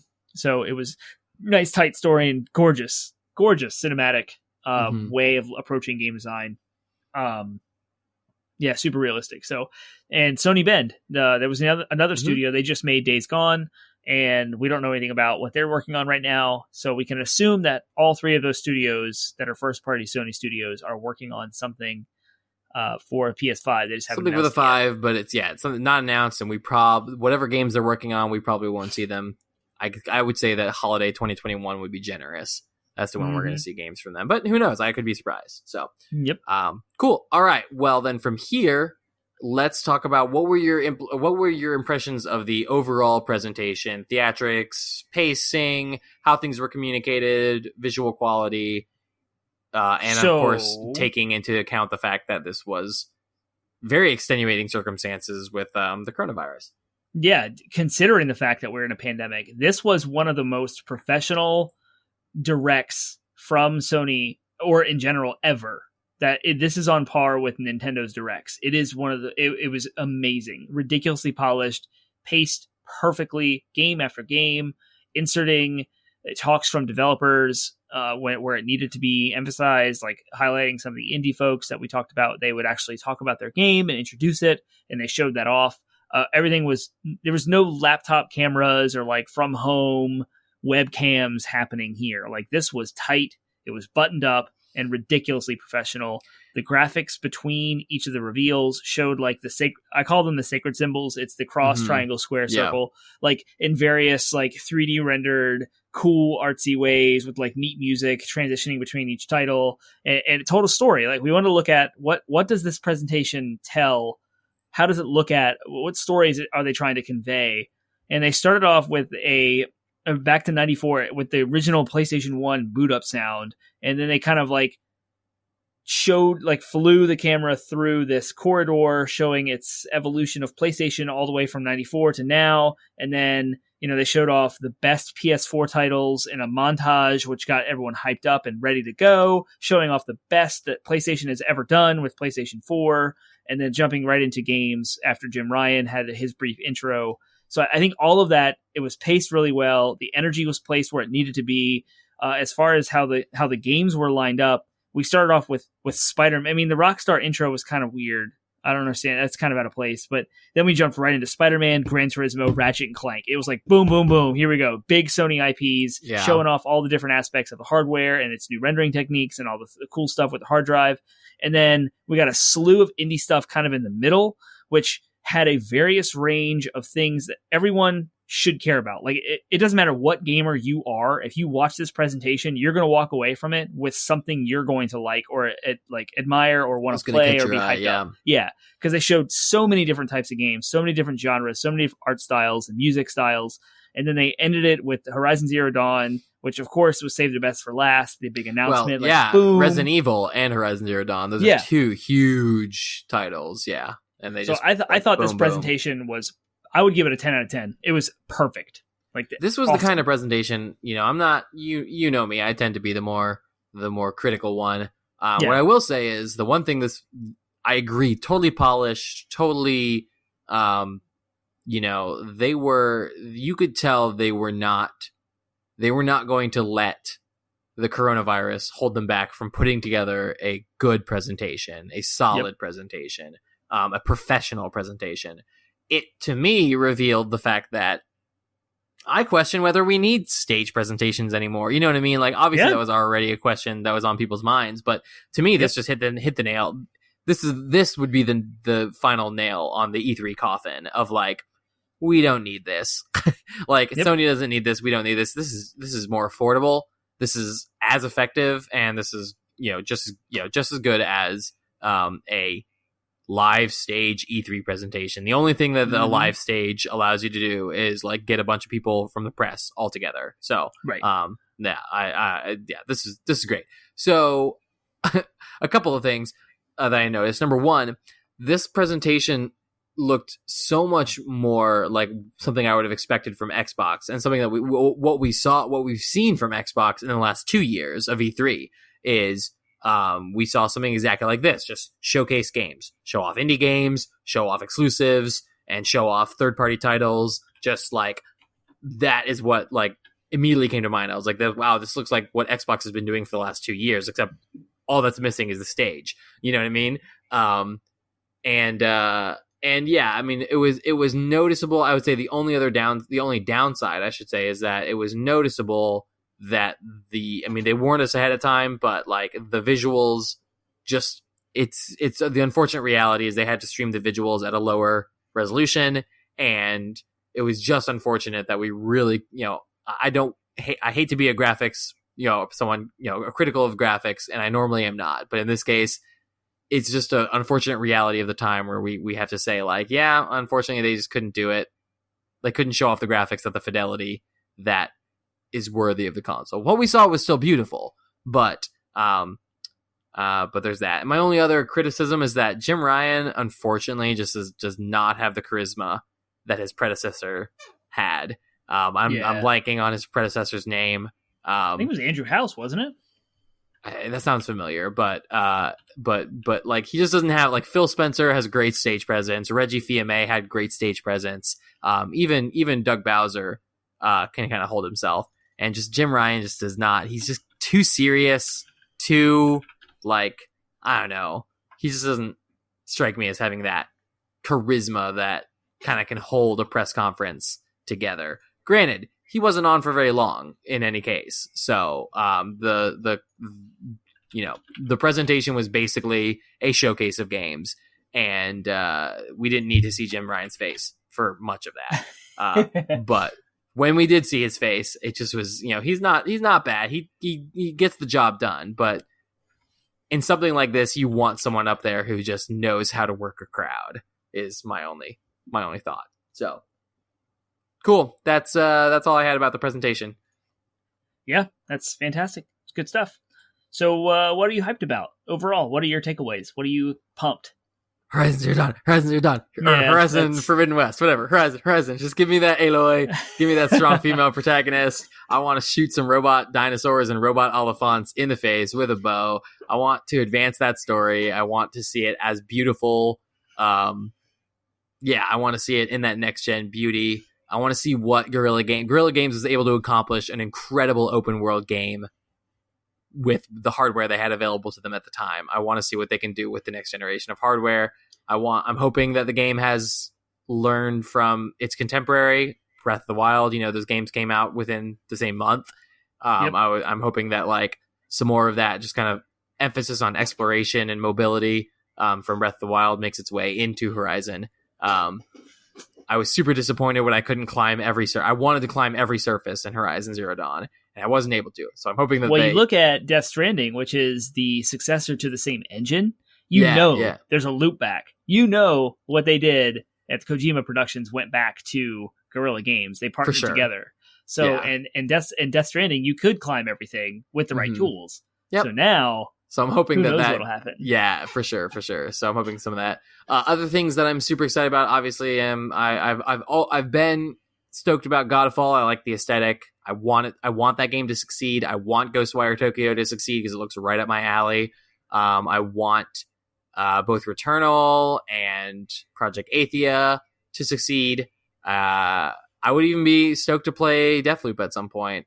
But in regards to like hype games that I'm confident are going to be fun, Resident Evil looks like a great step forward for the franchise. I think they should continue to make polished experiences of old games with the remakes, but I think advancing that franchise forward, going into a kind of entirely different type of game, the game looks like what PT could have been. So taking Resident Evil in the direction of like what Silent Hill was going into, that sounds like an awesome type of game. And then of course, Spider-Man and Ratchet and Clank right off the bat were awesome. Those are games that I can be like hyped about. They seem like they're going to be launch or close to launch. So I'm like, that is what I can look forward to playing when I get my hands on a PS5. So yeah, that's what I'm hyped about. Those are my hypes. There you go. Yeah, it's awesome. I'm hyped about the same exact games. So other than the one you didn't mention was Gran Turismo 7, I'm so excited that we have a final return to form with Gran Turismo. Again, another numbered entry, 7. Campaign mode is back. That's what I loved about the original Gran Turismo games and all of them. I love progressing through the campaign, starting off with super slow stock cars and like advancing to Formula One and everything in between. It's super fun. I love it. So I'm super into it and excited. And I can't wait to see what all the new technologies. I'm excited to feel the controller. Like we haven't really talked about this, but I'm hyped about the controller because they talked about how the variable triggers will feel different with the bow and arrow versus like shooting a gun, and then different types of guns feel different. And so I'm thinking of Godfall with all the different types of weapons at launch will have like different feels on the controller itself. Gran Turismo 7, the rumble and the feedback of like running off the rumble strips and like passing someone, maybe drafting, will loosen some of the joystick tensions and like make it feel like you're drafting. And so I'm excited to see like the immersion aspect of next gen. Because like you mentioned earlier, we don't want to talk about graphics because graphics are going to look good. It's whatever. Good graphics don't make good games. It's been proven this entire generation. But what does make good games is and what defines a new generation and what it seems like Sony's pushing here is the new 3D audio, which I can't wait to experience firsthand. And then this new controller with rumbling and different in the minutia of your fingers of all the different stuff that they're doing. And then marrying all of that together with the sound and the loading, no loading screens. Like I don't have time to pull my phone out anymore. I can just like go. And so I'm excited.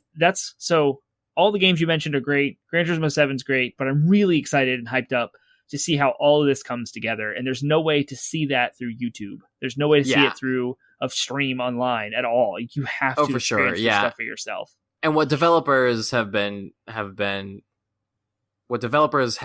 ranting about and raving about with the PS5 that again just can't come across in a 2-minute gameplay trailer or even gameplay demo. We've seen bits and pieces of it, but people really won't understand what this console and what this generation means for gaming until developers start to really take advantage of this solid state drive. Yep. And again, we've talked about this in hardware breakdowns before, but like what this allows, what I think this console generation will be defined by is it's going to be defined by its loading speed, the ability to render assets at a faster rate because it's not relying on spinning disks. Again, spinning disks are slow. A solid state drive, by definition, allows for data to be stored in a fixed location and retrieved in a fixed manner, which is just, again, it's just the speed is unparalleled. And the way, there have been breakdowns and both Tim Sweeney, Mark Cerny have talked about this thing it's not just hooked in, running off of, some kind of USB attachment. This thing is soldered into the motherboard. It's going to be able to retrieve things in an efficient manner. So what we're going to see, and what I'm hoping we're going to see, is we're going to see games that take advantage of the retrieval speed. And again, what you're talking about with immersion, it's like, I love open world games. I love escaping into a world. I don't want to sit there and stare at a load screen for any amount of time. So that changes game design if you don't have to load assets like that. If you can just seamlessly move from one environment to another, we'll start to see that genre really open up and reach its full potential. So I think it's got a lot of implications for game design, and I'm hoping that people like can wrap their heads around that. It'll be with the Xbox as well. There's nothing special about there is some stuff special about the PS5, but when it comes to moment-to-moment gameplay, most of these games will probably run just the same on both consoles. But it is going to be, I think, the defining feature of next gen that most people haven't really fully wrapped their heads around with. And that's the advantage of PlayStation drawing a line in the sand and saying generationally, because what they'll be able to say, Xbox will still be hampered by the old hardware for a while, with their whole strategy of like good releasing games segue. on both consoles. I wanted to address one last thing. It's not on our notes. Is like where we are with the console wars and what next gen looks like. Actually, I guess what are the predictions regarding the release of next gen based on the info we have so far? And you just talked about one major difference: Microsoft's strategy, Game Pass, playable games across all platforms. That means they have committed to not having a single Xbox Series X exclusive game for 18 months after its release. So you can go out and you can spend the money on the new Xbox Series X, but there's not a single game that was made only and exclusively and specifically for that new hardware from Microsoft. There will be third-party games that are exclusive to that, but there's nothing coming out of Microsoft's first-party studios that are only going to utilize the new hardware because they want you to be able to play it everywhere. They want you to play it on your Xbox One, your Xbox One X, your Xbox One S, your Xbox Series X. It's ridiculous. It's so many names. I can't believe I just said that without messing it up. But Sony has come out and said, nope, we are drawing a line in the sand. This is the next generation. We'll make sure all of your PS4 games come forward so you don't lose anything. You can buy the new hardware right now and have a huge library of games to play that you've already owned. But these new experiences, this new Spider-Man, this new Gran Turismo, this new Ratchet and Clank, you can only get those on PlayStation 5. And that means that they're pushing high quality games and experiences for next gen right out the gate.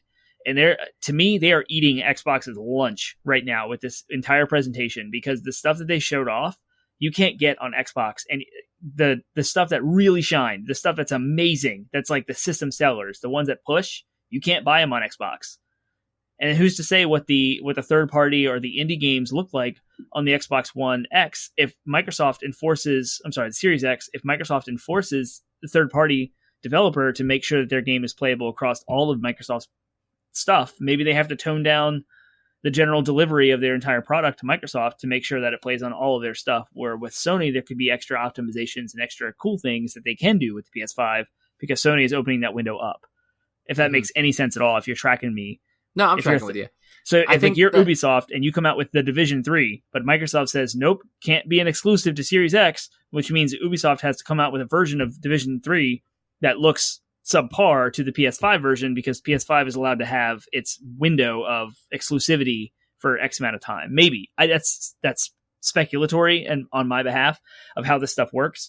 But I'm thinking like Sony is really pushing hard on an evolution. Like let's change the game forever and not look back. Right. Let's make games for this new hardware as opposed to trying to make games for the outdated hardware. Yeah. So, I mean, honestly, both strategies have merit. You and I have preferences based on our gaming habits and based on what we want. You and I want to see games move forward. We want to see new games, new experiences that take the most advantage of the tools they have available to them. But we're not all gamers, you know what I mean? And some people, Xbox is going to probably sell a lot of software and probably make a lot of money.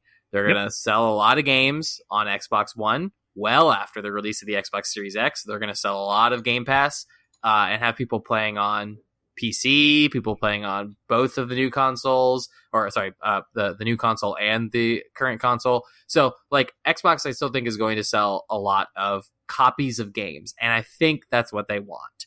You know what I mean? Xbox has made it. Yeah. Xbox has made it clear they don't really care about selling their new console. They're making it. It's going to be a good console for all intents and purposes, but they're not. That's not their emphasis is on selling software, and it's a good strategy for all intents and purposes. But PlayStation is going to sell a lot of consoles. I think Sony's going to sell a lot of consoles, and it's the reverse, right? Xbox is going to sell consoles incidentally to the software that they're touting. Sony's going to sell a lot of consoles, like going to sell a lot of hardware because they have exclusive software. You know what I mean? So it's kind of a weird reverse, but I think that both are going to be successful. It's just going to be interesting to see where the breakdown of things like price and what effect that's going to have, because that's the other big question mark right now, because we have almost all the other question marks answered. Design, for all the people who care about the consoles, what they look like, it's a small minority of people who would be like, wow, that PlayStation looks ugly as crap, so I'm going to buy an Xbox based solely on that. I think that's the small minority of gamers. I think people are going to buy consoles based on affordability is a big question. It's something that we may not have as much stake in the game. You and I are the kind of people who are willing to drop whatever it takes to get the games we want. And we will make it work because we're in a financial position to be able to make it work. But I think that there are some people out there who are going to be like, I'm going to buy whichever one's cheapest, and then if that's the Xbox, I'll get Game Pass because that's an affordable solution. Yep. So dropping $600 on a new console plus a game plus who knows what else, plus a PlayStation or plus a PS Plus subscription, like that's a lot of money to drop for someone who's just getting into Sony. You know what I mean? That's $700, $800 right there. Whereas opposed to someone looking at it and saying, say someone's going from PC to console gaming and has to decide between Xbox and Sony, or Xbox and PlayStation, I could easily see the argument of being like, I'm going to buy this same price console and then buy Game Pass for $5 a month. You know what I mean? And I can see that being a very good value proposition. So yeah, a lot of this will come down to price, I think. And I am predicting that Xbox is going to undercut PlayStation because they're in a position to do so and make up the loss through Game Pass. And I think that of anything we've seen so far, that will eat into PlayStation's profits more than anything else. But I do think that PlayStation has they've already shown off 2 heavy-hitting exclusive titles that both are console sellers. So that's and historically, that's a good strong start. If you look at the 360 and PS3 generations, the PlayStation 3 was the more expensive unit. This is causation, not causality, right? Correlation. Correlation as opposed to causal. This is just I'm not saying that this is the reason why, but if you look at the trend of which generation was the most successful, so Microsoft really came back in the 360 era. So PS2 sold, it's the single most selling console of all time, right? So the original Xbox was brand new to the scene. It came out. It's an American Western console in a world of Japanese hardware makers. It did its thing. It got Halo and Halo 2 to us, right? So it was popular. But the 360 came out. It was cheaper and it was more accessible to more people. And it won almost that entire generation. It took many, many years for PlayStation to catch up and actually outsell the 360 ultimately with a PS3. And then you go into the next generation where Sony learned from itself and said, no, we're not going to make a $700 console, and actually undercut Microsoft by $100. Microsoft blew it with their mandatory Kinect camera and online-only connectivity fears and all of this new technology that now is mainstream, but at the time was not. And they lost an entire generation by a lot. Like PlayStation 4 dominated almost 2-1 Xbox sales. And if you look at both of those things, the cheaper console kind of won, at least initially. Right. And it's not in a vacuum. There were other factors that contributed in both cases, but you can still you can look at the last 2 generations and you can draw a pretty good parallel of the cheaper console won the generation, at least initially. And when that goes all the way back to, our conversation in the 90s when, Sony came out and they undercut the Sega Saturn by $100 and they won. They crushed it. And now Sega's a relic of the past. So yeah, price is powerful, and both console manufacturers right now we are 6 months away from a potential launch, and neither console has revealed its price. They are dancing around each other right now, and whoever gives first is going to potentially regret it. And it's fascinating to watch from a sheer business. They are both staring each other down, it's like a standoff, a Western standoff right now. And I'm excited to see how it ends up. Meanwhile, Nintendo's sitting there being like, here's Animal Crossing. Zelda's making coming. money hand over fist. Yeah. So, that's all that I have, prediction wise. I think that, to sum up, I think that Sony's going to sell a lot of consoles. Xbox is going to sell a lot of games. I do think the Xbox is going to be cheaper.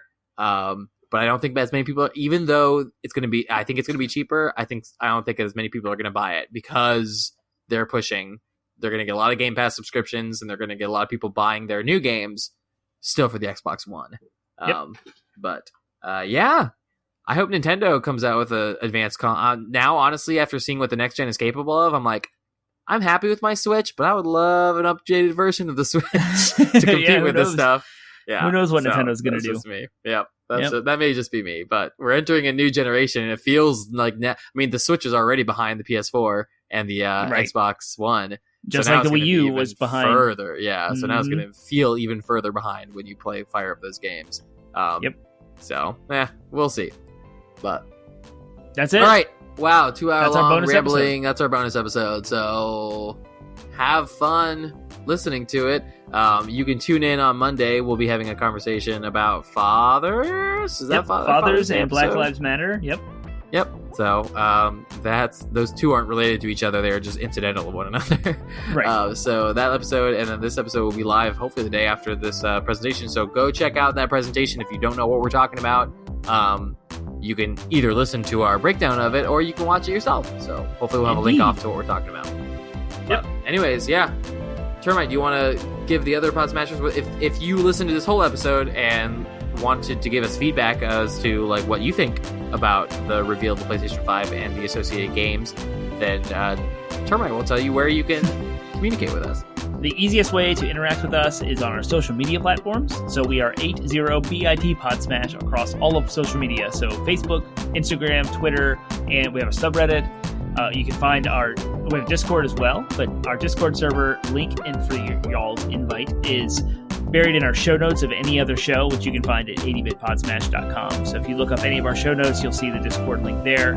But interact with us on Discord. You can all of our social medias at us at 80bitpodsmash. Cool. Well, we'll see you then soon. We will see you on Monday. See you next week.